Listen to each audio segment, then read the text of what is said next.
السلام علیکم KSK novels پر آپ سب کو ویلکم۔ ایک خوبصورت مکمل ناول کے ساتھ حاضر ہیں جس کا نام ہے میرے مقدر کا چاند۔ اس ناول کے رائٹر ہیں فاخرہ جبی۔ چلیں ناول کی جانب بڑھتے ہیں۔ ہائے اللہ اب کیا ہوگا؟ نمرا کے روحان سے لہجے پر بائک پہ جھکا جاوید ایک جھٹکے سے سیدھا ہوا تھا۔ تم کچھ دیر خاموش نہیں رہ سکتی؟ پچھلے 5 منٹ میں تم نے کوئی 50ویں مرتبہ یہ بات کہی ہے، اس نے پہاڑ کھانے والے لہجے میں کہا تھا۔ آپ خواہ مخواہ ڈانٹے تو نہیں نا؟ اور اگر آپ نے ایک بار بھی جواب دیا ہوتا تو اب تک میں خاموش ہو چکی ہوتی۔ نمرا کا لہجہ قدرے ناراضگی لیے ہوئے تھا۔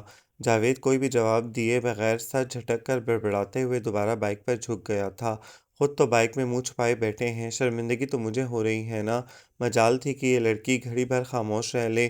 جاوید طویل سانس لے کر دوبارہ اس کی طرف متوجہ ہوا تھا۔ محترمہ اب ذرا اس بات کی بھی وضاحت کر دیں کہ آپ کو شرمندگی کس بات پر ہو رہی ہے، اس نے ایک ایک لفظ چبا کر کہا تھا۔ دیکھیں نا جاوید بھائی، اتنے ڈھیر سارے لوگ یہاں سے گزر رہے ہیں، کیا سوچتے ہوں گے؟ مشہور بزنس مین احسان علی کی معزز بیٹی نمرا احسان علی اس پھٹیچر بائک کے سٹارٹ ہونے کی منتظر ہے، اور وہ بھی سڑک کے کنارے۔ اف آپ کے لیے نہ صحیح مگر میرے لیے تو شرمندگی کی بات ہے نا؟ اس نے گویا جاوید کی تائید چاہی تھی، اور اگر جاوید نے اس کی آنکھوں میں مچلتی شرارت کو نہ دیکھ لیا ہوتا تو اب تک اسے اٹھا کر سڑک پر پٹک چکا ہوتا۔ محترمہ اس شرمندگی سے بچنے کا ایک ہی طریقہ ہے، اور وہ یہ کہ آپ یہاں سے گزرتے ہر شخص کو پکڑ پکڑ کر یہ اطلاع دیتی جائیں کہ آپ اپنے والد مشہور بزنس مین احسان علی کے ہاں نہیں بلکہ اپنے ریٹائرڈ سرکاری ملازم نانا کے ہاں رہتی ہیں، جو اس پھٹیچر سی بائک کے سوا اور کوئی سواری افورڈ نہیں کر سکتے۔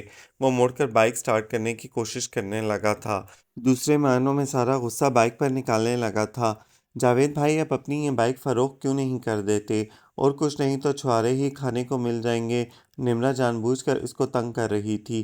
کیا مطلب ہے تمہارا؟ یعنی کہ میں یہ موٹر سائیکل چھواروں کے مول بیچ دوں؟ نمرا کو اس کا سرخ ہوتا چہرہ مزہ دے گیا تھا۔ وہ بھی مل جائیں تو غنیمت ہے، اس نے مسکراہٹ روک کر کہا تھا۔ شرم کرو لڑکی، اور اس کے بعد شکر کرو کہ کم از کم یہ بائک تو ہمارے پاس موجود ہے۔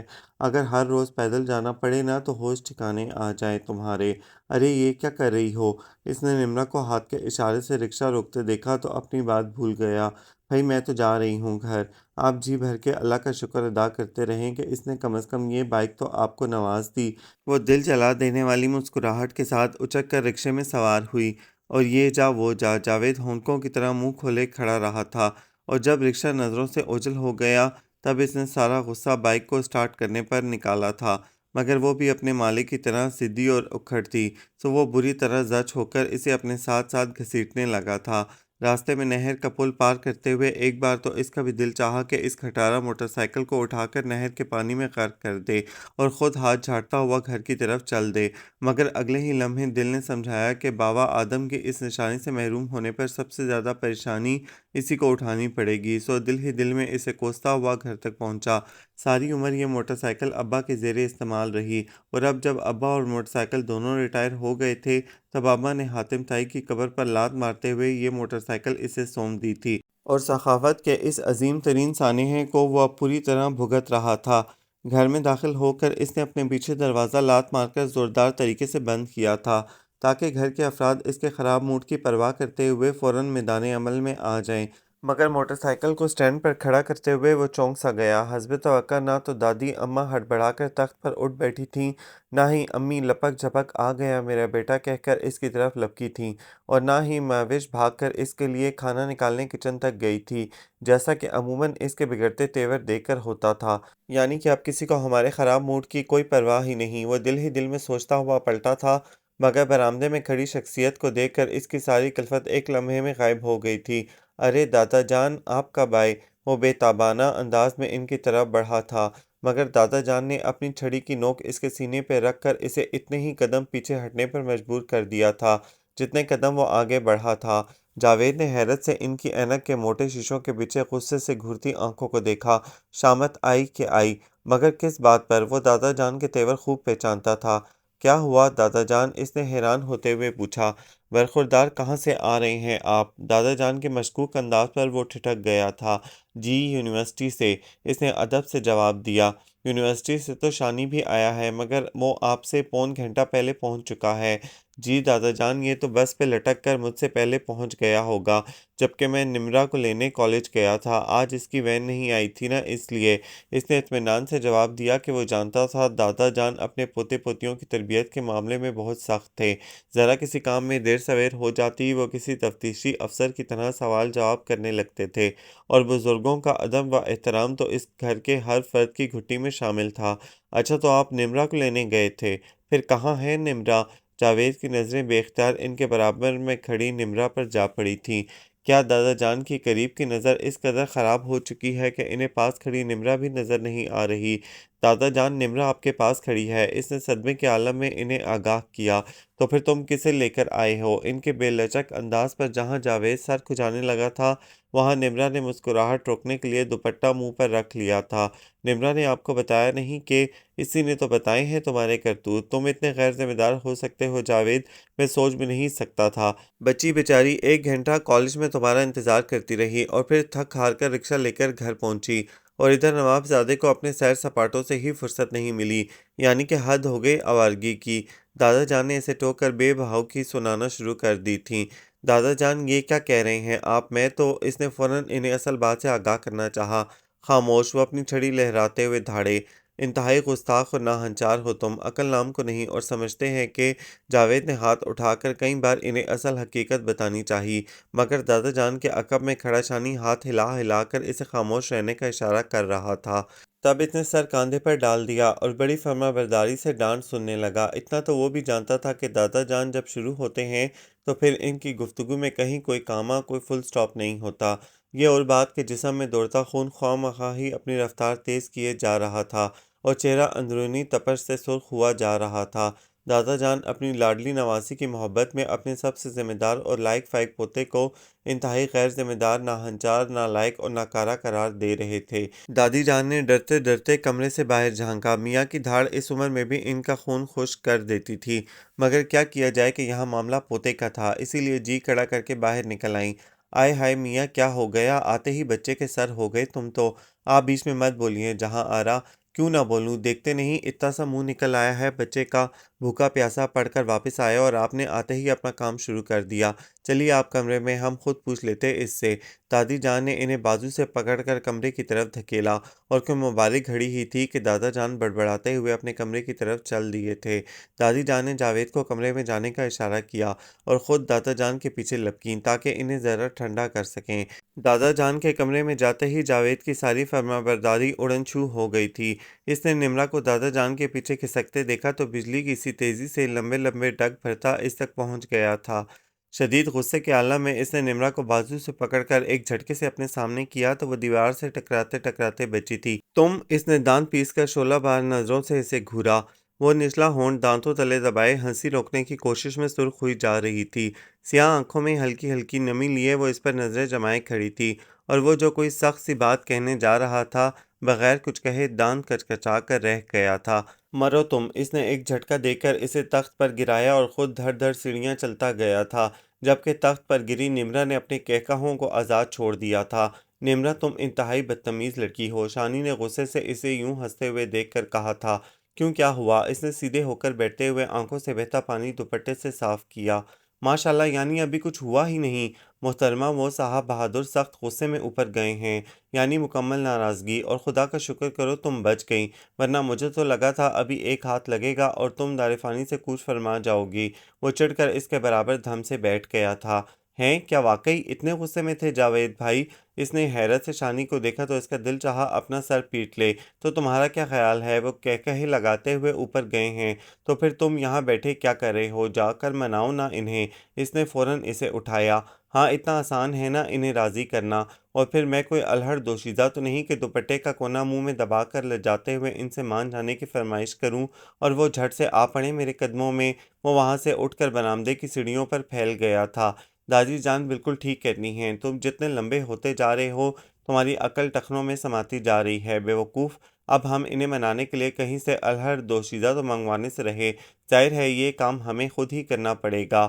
ہاں، تو میں تمہیں کب منع کر رہا ہوں، جا کر منا لو، کسی الہڑ دوشیزہ سے کم تو نہیں ہو تم۔ شانی نے پلر سے ٹیک لگاتے ہوئے کہا تھا۔ ایڈیٹ، میں تمہیں الہڑ دوشیزہ نظر آتی ہوں؟ وہ بھنا کر اس کے سامنے آئی تھی۔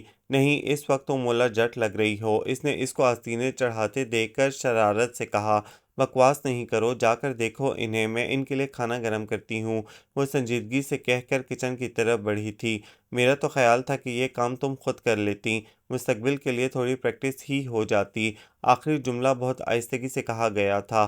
مجھ سے کچھ کہہ رہے ہو؟ نمرا جاتے جاتے پلٹی تھی۔ تم سے کچھ کہہ کر مجھے مار کھانی ہے؟ وہ اٹھ کر سیڑھیوں کی طرف بڑھ گیا تھا اور نمرا فوراً کچن میں گھس کر جاوید کے لیے کھانا گرم کرنے لگی تھی کہ بہرحال وہ کسی کی ناراضگی زیادہ دیر تک برداشت نہیں کر سکتی تھی۔ آغا وحید الرحمن جب جہاں آرا بیگم اور بچوں کے ساتھ اس سرخ اینٹوں والے پختہ مکان میں آ کر بسے تھے تو اطراف میں بکھرے بے شمار کچے اور نیم پختہ مکانوں میں یہ واحد مکان تھا جو نہ صرف مکمل طور پر پختہ بلکہ 2 منزلہ تھا۔ راہ چلتے لوگ بھی گھڑی بھر رک کر اس سرخ مکان کو دیکھتے جو کسی محل کی سی سج دھج اور آن بان کے ساتھ ان کی توجہ اپنی طرف مبذول کر لیتا تھا۔ یہ اور بات کہ اتنے برس گزرنے کے بعد وقت کی دھول مٹی نے اس سرخ مکان کی حالت نہ صرف مخدوش بلکہ قابل رحم بھی بنا دی تھی۔ لکڑی کے بڑے سے دروازے کا رنگ و روغن کب کا داغ مفارقت دے چکا تھا، دیواروں سے جا بجا پلستر اکھڑا ہوا تھا اور ارد گرد بنے نئے پختہ مکانوں کے درمیان اس مکان کی حالت برسوں پرانے مریض جیسی ہو چکی تھی۔ ہاں البتہ گھر کے اندر بستے لوگ اور ان کے جذبوں سے مہکتی محبت بھری فضائیں آج بھی جوں کی توں تھیں۔ آغا وحید الرحمن کے 3 بیٹے تھے اور 3 بیٹیاں۔ دونوں بڑی بیٹیاں اپنی سسرال میں خوش و خرم تھیں، البتہ ان کی چھوٹی اور لاڈلی بیٹی سائقہ شادی کے 3 سال بعد ہی سسرال سے روتی سسکتی واپس آ گئی تھیں کہ شوہر دوسری شادی کر کے اپنی بیوی کو اسی کوٹھی میں لے آئے تھے اور کہا تھا آج سے سمینہ یہیں رہے گی۔ سائقہ برداشت نہ کر سکیں اور 2 ماہ کی نمرا کو لے کر باپ کے گھر واپس آ گئیں اور پھر 1.5 سال کی نمرا کو ماں کی گود میں ڈال کر اس دار فانی سے کوچ کر گئیں۔ یہ صدمہ اگرچہ آغا وحید الرحمن کے لیے جان لیوا تھا مگر ننھی نمرا نے اپنی معصوم کلکاریوں سے ایک بار پھر زندگی کے مفہوم سے آشنا کر دیا تھا۔ آغا صاحب کے بڑے بیٹے سیف الرحمن کے 3 بچے تھے، جاوید، ماوش اور رمنا۔ منجلے بیٹے عتیق الرحمن کے 2 بیٹے ذیشان اور شانی عفان تھے۔ چھوٹے بیٹے عبید الرحمن کے بچوں میں زارا اور شہزینہ اور شیراز شامل تھے۔ افراد کی تعداد کو مد نظر رکھتے ہوئے اگرچہ گھر کے 3 پوشن بنا دیے گئے تھے مگر تمام تر ہنگاموں کا مرکز نچلے پوشن کا وہ وسیع و عریض کمرہ تھا جو بیک وقت سٹنگ روم، ڈائننگ روم اور ٹی وی لاؤنج کے فرائض سر انجام دے رہا تھا۔ اس کے علاوہ لڑکیوں کے لیے یہ جگہ اس لیے بھی پرکشش تھی کہ گھر کے لڑکوں کے خلاف کوئی بھی سازش تیار کرنے میں یہ کمرہ بہت معاون ثابت ہوتا تھا۔ سردیوں میں کمرے میں بچھی چٹائی پر لحاف ڈال کر ساری فورس تو ٹی وی کے سامنے براجمان ہو جاتی تھی اور جب عین وسط میں رکھے ڈرائی فروٹس پر لڑکوں کی اجارہ داری قائم ہونے لگتی تو لڑکیاں بیچاری چیخ چیخ کر اس پر احتجاج کرتیں۔ آغا صاحب انگیٹھی میں سلگتے کوئلوں پر سے نظر ہٹا کر انہیں دیکھتے اور مسکرا دیتے۔ میں نے اس گھر کی بنیادوں میں محبت کے بیج بوئے تھے اور اب محبت کی فصل کاٹ رہا ہوں، وہ کہتے اور جہاں آرا بیگم بھی اس بھرے پورے گھر کی دائمی خوشیوں کے لیے دعا گو ہو جاتی۔ سچ تو یہ ہے میاں کہ اولاد نیک ہو تو بڑھاپا سنور جاتا ہے۔ وہ نثار ہو جانے والی نظروں سے اپنے تینوں بیٹوں کو دیکھتیں۔ یہ ان کے بچوں کی نیکی و فرمانبرداری ہی تو تھی کہ تمام تر ذمہ داریوں سے عہدہ برا ہونے کے باوجود آغا صاحب اس گھر کے سرپرست اعلیٰ مانے جاتے تھے۔ جوان اولاد کے ہوتے ہوئے بھی تینوں بیٹے باپ کے سامنے سر جھکا کر کھڑے ہوتے تھے اور خود جہاں آرا بیگم جو اپنے بڑھاپے کے باعث گھر کی تمام تر ذمہ داریوں سے ہاتھ کھینچ کر اپنے کمرے اور برآمدے میں بچھے تخت تک محدود ہو چکی تھیں، آج بھی خود کو اس گھر کا اہم ترین فرد سمجھتی تھیں کہ تینوں بہویں ان سے مشورے کے بغیر کوئی کام کرنا خود پر حرام تصور کرتی تھیں۔ محبت کی اس عظیم روایت کو ان کے پوتے پوتیوں نے بھی برقرار رکھا تھا۔ کوئی اجنبی اس گھر میں آتا تو جان نہ سکتا تھا کہ کون کس کی اولاد ہے۔ مہوش کی بڑی چچی سے گاڑی چھنتی تھی، دونوں ہی کھانے پینے کی بے حد شوقین تھیں سو دونوں ہمہ وقت کچن میں نظر آتیں۔ شانی کو تائی اماں کے ہاتھوں تیل کی مالش کروانا بہت اچھا لگتا تھا سو وہ تیل کی شیشی لیے ان کے پیچھے پھرتا رہتا۔ شہزینہ چھوٹی چچی سے کپڑوں کے نت نئے ڈیزائن بنوانے میں مصروف رہتی۔ یہ تمام کزنز بے حد پرخلوص ہونے کے ساتھ ساتھ بے حد شرارتی بھی تھے، یہی وجہ تھی کہ گھر کی فضا میں ہمہ وقت خوشیاں اور مسکراہٹیں رقص کرتی تھیں۔ جہاں آرا نہا کر نکلی تو بری طرح کپکپا رہی تھیں۔ مہوش نے دیکھا تو جھٹ مجو کو ساتھ لے کر تخت برآمدے سے اٹھا کر صحن کے سامنے والی دیوار کے ساتھ لگا دیا۔ یہاں دھوپ براہ راست پڑتی تھی، ان کی بوڑھی ہڈیوں تک دھوپ کی گرمائش پہنچی تو انہوں نے اپنی سکھڑ پوتی کو ڈھیرے دعائیں دے ڈالیں جو بی اے کرنے کے بعد گھر کی سب سے بڑی لڑکی ہونے کے باعث گھریلو ذمہ داریاں احسن طریقے سے نپٹا رہی تھی۔ یہ کیا بات ہوئی دادی اماں، تخت تو میں نے بھی ساتھ اٹھایا تھا، مگر آپ نے ساری کی ساری دعائیں مہوش آپی کو دے ڈالیں۔ مجو سخت خفا نظر آ رہا تھا۔ ارے ہاں، تو بھی تو بڑا اچھا بچہ ہے، میرا اتنا خیال رکھتا ہے۔ اب دیکھنا، کوئی ہفتے بھر سے میں تجھے کہہ رہی ہوں کہ میری چارپائی کی ازوائن ڈھیلی پڑ گئی ہے، ذرا سا اسے کس دے، مگر مجال ہے جو میرے اس سکھڑ بچے کے کان پر جوں تک رینگی ہو۔ دادی اماں نے طنزیہ انداز میں گردن جھکائے آئیں بائیں شائیں کرتے مجو کو دیکھا۔ دادی، یہ مجو بڑا صاف ستھرا رہتا ہے، اس کے بالوں میں جوئیں ہوتی ہی نہیں، تو کان پہ کہاں سے رینگیں گی؟ مہوش نے ذرا سا تیل دادی کے سر میں اڈیلتے ہوئے کہا تو مجو جھٹ سے بال سنوارنے لگا۔ ویسے مہوش آپی، آپ بات 16 آنے کہتی ہیں، صفائی پسند تو میں واقعی بہت ہوں۔ جی ہاں، جب ہی تو تمہارا سرمئی سویٹر سیاہ رنگ میں بدل گیا ہے۔ مہوش کے کھلے طنز پر مجو میاں نے سٹپٹا کر دادی کو دیکھا، جو بڑی ارک ریزی سے اس کے سویٹر کا اصل رنگ ڈھونڈ رہی تھیں۔ وہ میں دادی کی چارپائی، وہ جھٹپٹ دادی کے کمرے میں گھس گیا تھا، جبکہ مہوش دادی کی چٹیاں بناتے ہوئے مسکرا دی تھی۔ مجو 7 سال کی عمر میں اس گھر میں آیا تھا، اس کا باپ آغا صاحب کی زمینوں پر کام کرتا تھا، اور اب اس ماحول میں اس قدر رچ بس گیا تھا کہ نہ تو گھر کے مکین اسے واپس بھیجنے پر رضامند ہوتے تھے اور نہ ہی مجو نے ایسا کوئی ارادہ ظاہر کیا۔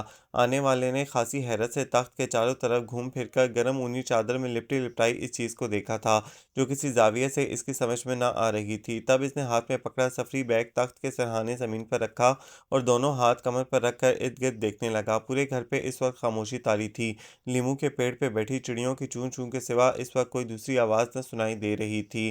وہ جھک کر تخت پر بیٹھ کر سوچنے لگا کہ اسے دستک دے کر اندر آنا چاہیے تھا۔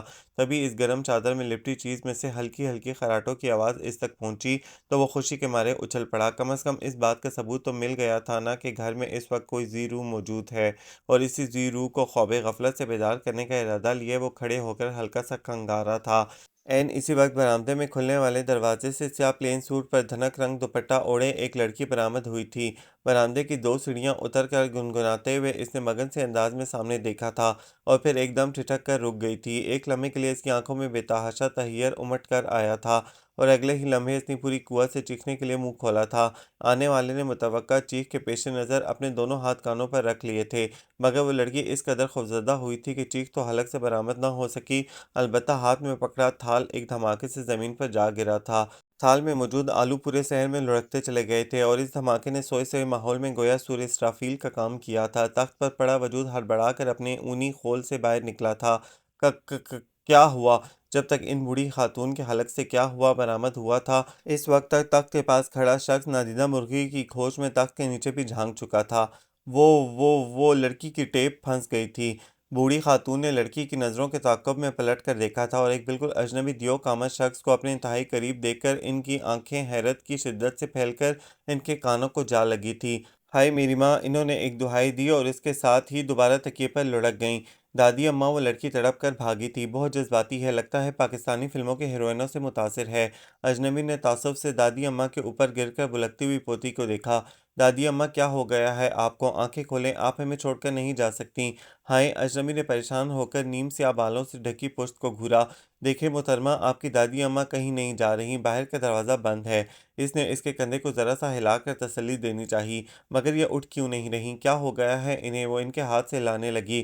انہیں تو کچھ نہیں ہوا، البتہ مجھے کچھ ہو کر رہے گا۔ اس نے سنہری رنگت پر شفاف پانیوں سے لبریز سیاہ آنکھوں سے نظریں چرا کر زیر لب کہا تھا اور جھک کر دادی اماں کے گال تھپتھپانے لگا تھا۔ کچھ لمحوں بعد ہی انہوں نے پٹ سے آنکھیں کھول دی تھیں اور اس سے پہلے کہ وہ اسے دیکھ کر دوبارہ سے بے ہوش ہوتیں، اس نے انہیں دونوں بازوؤں سے تھام کر تخت پر بٹھا دیا تھا۔ دیکھیے پلیز، اب دوبارہ مت بے ہوش ہو جائیے گا، ورنہ آپ کی یہ پوتی تڑ سے آپ کے قدموں میں گر کر جان دے دیں گی اور دادی سے محبت کی عظیم اور لازوال داستان اپنے پیچھے چھوڑ جائیں گی، اور ہیر رانجھا سسی پنو کی طرح دادی پوتی کی کہانیاں بھی زبان زد عام ہو جائیں گی۔ آئے ہائے، بولے چلے جا رہے ہو، کون ہو تم؟ کہاں سے آئے ہو؟ دادی نے کپ کپاتی آواز میں اس کا حدود اربہ معلوم کرنا چاہا اور جھٹ سے مہوش کو کھینچ کر اپنی آغوش میں چھپا لیا۔ اوفو بڑی اماں، نہ تو ہم چور ہیں نہ ڈاکو، پھر کیوں اس طرح کے سوال کر کے انہیں ہراساں و پریشان کیے جا رہی ہیں؟ اس کا اشارہ مہوش کی طرف تھا۔ دیکھیے ذرا کس قدر سہمی ہوئی ہیں، کمال ہے، ہمارا تو دل ڈوبا جا رہا ہے، اور آپ ہیں کہ پوتی کی پرواہ نہیں۔ اس نے جیسے ان کی سنگدلی کی نشاندہی کی۔ ارے منحوس، پتہ نہیں کون ہے یہ، ارے ہے کوئی؟ دادی اماں نے مدد طلب نظروں سے ادھر ادھر دیکھا، مگر نچلے پورشن میں اس وقت کوئی موجود نہیں تھا اور اوپر کے پورشن میں ان کی آواز ابھی تک پہنچی ہی نہ تھی۔ بڑے افسوس کی بات ہے، آپ نے مجھے ابھی تک نہیں پہچانا۔ وہ ایک دم دل گرفتہ ہو کر اپنا تعارف کروانے لگا تھا۔ بڑی اماں، میں ضیاء حسن ہوں، آپ کا نواسہ۔ ہیں اس کے نواسا کہنے پر وہ پوری طرح چونکی تھیں اور پھر اینک درست کرتے ہوئے بغور اسے دیکھنے لگی تھیں۔ مائکروسکوپ لا دوں بڑی اماں، ان کے دیکھنے کا انداز ہی ایسا تھا کہ وہ کہے بغیر نہ رہ سکا تھا۔ دادی اماں کڑی مشقت کے بعد بھی اسے پہچان نہ سکیں تو الجھ کر سیدھی ہو بیٹھیں۔ اے میاں، کس کے بیٹے ہو تم؟ جواباً شرماتے لجاتے ہوئے کہا گیا تھا، دراصل میں اکلوتا ہوں نا، اس لیے اماں ابا نے آدھا آدھا بانٹ رکھا ہے، آدھا اماں کا ہوں آدھا ابا کا۔ ماشاءاللہ تمہارے اماں باوا نے اولاد بھی مونگ پھلی ریوڑیوں کی طرح بانٹ رکھی ہے۔ ارے میری بلا سے تم بے شک پورے خاندان میں بٹ جاؤ، میں تو تمہارے اماں ابا کے نام پوچھ رہی ہوں۔ دادی اماں بھنا کر اس پر چڑھ دوڑی تھیں۔ اوف او، بتا رہا ہوں، ڈانٹے تو نہیں نا، میں آپ کی خالہ زاد بہن سائقہ کا نواسا اور دردانہ بیگم کا فرزند ارجمند ہوں۔ اس نے قدرے ناراضگی سے اپنا پورا تعارف کروایا۔ ابھی تو آپ کہہ رہے تھے آپ ضیاء حسن ہیں اور اب کہہ رہے ہیں میں ارجمند ہوں۔ معاوش نے مشکوک نگاہوں سے اسے گھورا۔ ارے ارے ٹھہرو، تم کہیں اپنی دردانہ اور عبدالنواز کے بیٹے تو نہیں؟ دادی جان کے پرجوش لہجے پر اس نے خوشی سے اس بات میں سر ہلایا تو وہ جھٹ پٹ اسے بازوؤں میں لے کر پیار کرنے لگیں۔ ارے چاند، تم نے آتے ہی کیوں نہ بتا دیا؟ وہ اپنے رویے پر پشیمان ہونے لگیں اور مہوش شرمندہ سی ہو کر صحن میں بکھرے آلو اکٹھے کرنے لگی تھی۔ ارے جاؤ مہوش، جلدی سے پہلے بچے کے لیے چائے بنا کر لاؤ، کتنی دور سے سفر کر کے آیا ہے بچہ، کراچی کوئی گھر کے پچھواڑے تو نہیں کھڑا نا؟ دادی اماں کے لہجے میں بلا کی چاشنی گھلی ہوئی تھی۔ مہوش نے اوپر جا کر پہلے اپنی امی اور بڑی چھوٹی چچی کو مہمان کے آنے کی اطلاع دی، جو دھوپ میں لحاف سکھانے کے بہانے خاندان بھر کو موضوع بحث بنائے ہوئے تھیں، اور پھر کچن میں گھس گئی۔ چائے بنا کر دیگر لوازمات کے ساتھ وہ باہر آئی تو ضیاء حسن چاروں خواتین کے نرخے میں بری طرح پھنسا بیٹھا تھا اور خاندان میں ہونے والے نت نئے واقعات چٹخارے لے لے کر سنا رہا تھا۔ فلاں کا بیٹا پڑھنے کے لیے امریکہ گیا تھا، مگر وہاں جاتے ہی شادی رچا لی۔ ہاں ہائے، یہ رد عمل خواتین کی طرف سے سامنے آیا تھا۔ رضیہ خالہ کی منجلی بیٹی کی منگنی ٹوٹ گئی۔ خواتین کا اظہار افسوس 6 تک محدود ہو کر رہ گیا تھا۔ شائستہ آپا کی دادی ساس پچھلے ماہ فوت ہو گئیں۔ حق ہا! دادی کی سرد آہ نے ماحول کی خنکی میں اضافہ کر دیا تھا۔ اس عمر میں فوت ہونے پر تو شادیانے بجے ہوں گے۔ مہوش نے ٹرے میز پر رکھتے ہوئے سوچا۔ نویدہ پھپھو کا پاؤں صحن میں پھسل گیا تھا، ٹانگ کی ہڈی ٹوٹ گئی تھی۔ آج کل بیچاری پھپھو اپنی ظالم اور سفاک بہو کے آسرے پہ جی رہی ہیں۔ اف توبہ توبہ! ضیاء بھائی، چینی کتنی؟ مہوش کو تیسری بار منمنائی تھی۔ زیادہ فری ہونے کی ضرورت نہیں، میرا نام ضیاء حسن ہے، اس نے گویا بھائی کہنے پر ناگواری سے جتایا تھا۔ مہوش شرمندہ ہو کر رہ گئی۔ چینی کتنی؟ اس سے پہلے کہ وہ دوبارہ خبرنامہ جاری کرتا مہوش نے پوچھ لیا تھا۔ چینی کی کیا ضرورت ہے، ذرا سی چاہ ملا دیں۔ بہت دھیرے سے کہا گیا تھا۔ مہوش نے سٹپٹا کر سر اٹھایا تھا اور پبلک کو خبروں پہ تبصرے میں مصروف دیکھ کر اس کی جان میں جان آ گئی تھی۔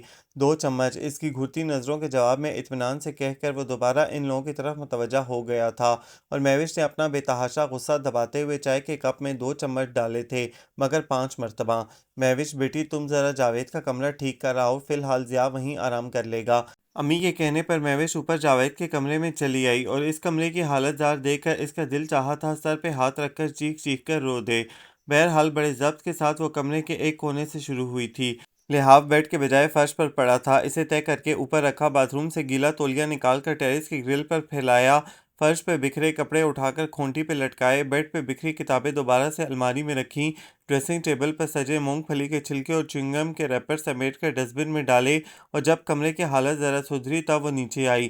دادی اماں نے اپنی پیسٹری ختم کر کے چائے کا کپ ہونٹوں سے لگایا ہی تھا جب اس نے کمرہ درست ہو جانے کی اطلاع امی کو دی۔ ارے مہوش بیٹی! دادی نے حیرت سے اسے دیکھا۔ جی دادی! اس نے سوالیہ نظروں سے انہیں دیکھا۔ ایک ہے چینی دان میں چائے ڈال کر دی ہے مجھے؟ جی! مہوش نے ہونکوں کی طرح منہ کھول کر پہلے دادی کو اور پھر اسے دیکھا تھا، جو بڑے مزے سے چائے کا آخری گھونٹ حلق میں انڈیل کر اٹھ کھڑا ہوا تھا۔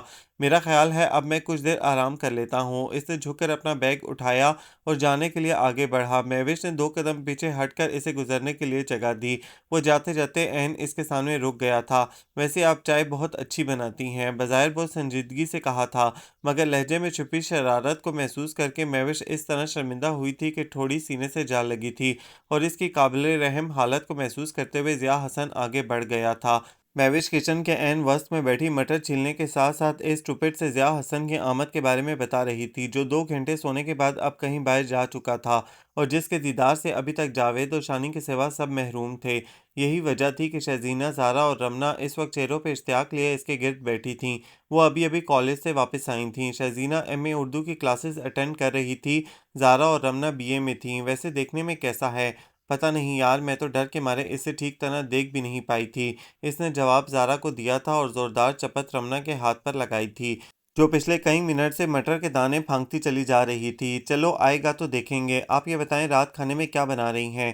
زارا کی بات پر گفتگو کا رخ رات کے کھانے کی طرف مڑ گیا تھا۔ یہ نمرا کہاں ہے؟ نظر نہیں آ رہی۔ مہوش نے چھلکے سمیٹ کر ٹوکری میں ڈالتے ہوئے پوچھا۔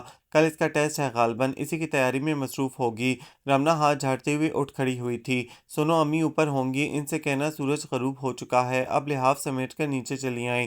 مہوش نے باہر نکلتی رمنا سے کہا تھا۔ میرے خیال میں یہ کہنا زیادہ مناسب ہوگا کہ اگر وہ آج کی تازہ ترین خبروں پر سیر حاصل تبصرہ کر چکی ہوں تو نیچے چلی آئیں۔ رمنا نے مسکرا کر تصحیح کی تھی۔ میری امی تو یقیناً ایک ہی غم میں گھلی جا رہی ہوں گی۔ زارا کے کہنے پر مہوش نے سوالیہ نظروں سے اسے دیکھا۔ یہی کہ آفتاب نے باہر جا کر شادی کیوں کر لی، کیونکہ ان کے خیال میں خاندان کے کسی بھی اعلیٰ تعلیم یافتہ اور ہینڈسم لڑکے پر سب سے زیادہ حق خاندان والوں کا ہوتا ہے۔ میرا خیال ہے اس غم میں صرف تمہاری ہی نہیں، اوروں کی امیاں بھی گھلی جا رہی ہوں گی۔ مہوش کے انداز پر زارا بے ساختہ ہنس پڑی تھی۔ دادی اماں اٹھ جائیے اب، رمنا نے جاتے جاتے دادی کو آواز لگائی۔ کیوں، کیا ہو گیا؟ سر سے پاؤں تک تنے خیمے میں سے دادی کی آواز ابھری تھی۔ ہوا تو کچھ نہیں، البتہ ہو جائے گا، کیونکہ سونے سے پہلے جو گھوڑے گدھے آپ بیچنا بھول گئی تھیں وہ اپنے استبل سے باہر آ چکے ہیں۔ سیڑھیاں چڑھتے ہوئے اس نے بلند آواز میں کہا تھا، اور صحن میں بچھی کرسیوں پر براجمان جاوید اور شانی نہ جانے کیوں چونک پڑے تھے۔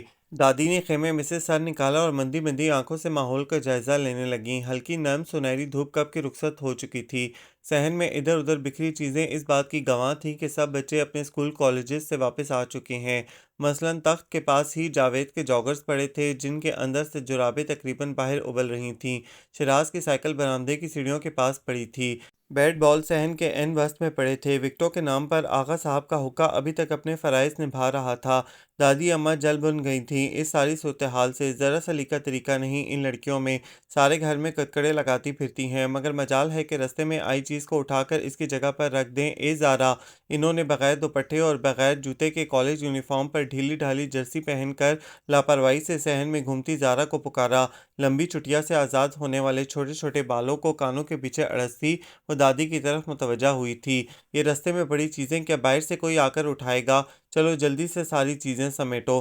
دادی بس ایک منٹ، ابھی آئی۔ نہ ابھی سے واپس پلٹو یا پھر اٹھاؤں میں اپنی چپل۔ زارا نے ان کے تیور دیکھ کر کھسکنے کا ارادہ ملتوی کر دیا تھا۔ تب دادی کی توجہ جاوید اور شانی کی طرف پلٹ گئی۔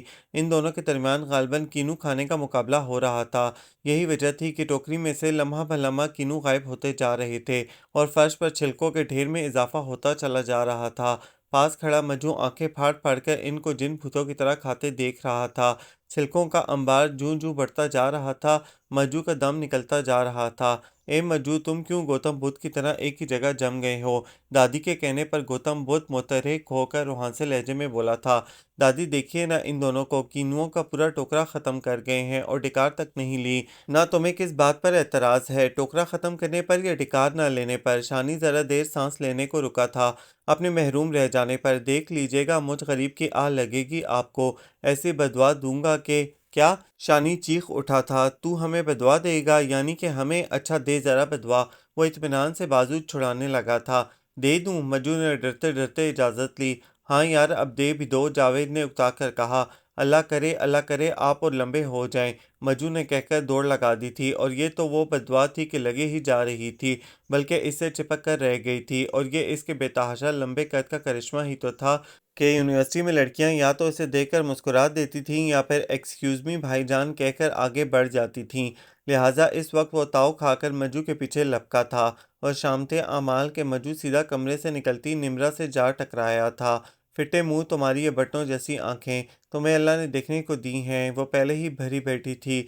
ہاں تو میں نے کون سا قمیص پر لگا رکھی ہیں، جسے دیکھو مجھے ہی ڈانٹنے چلا آتا ہے۔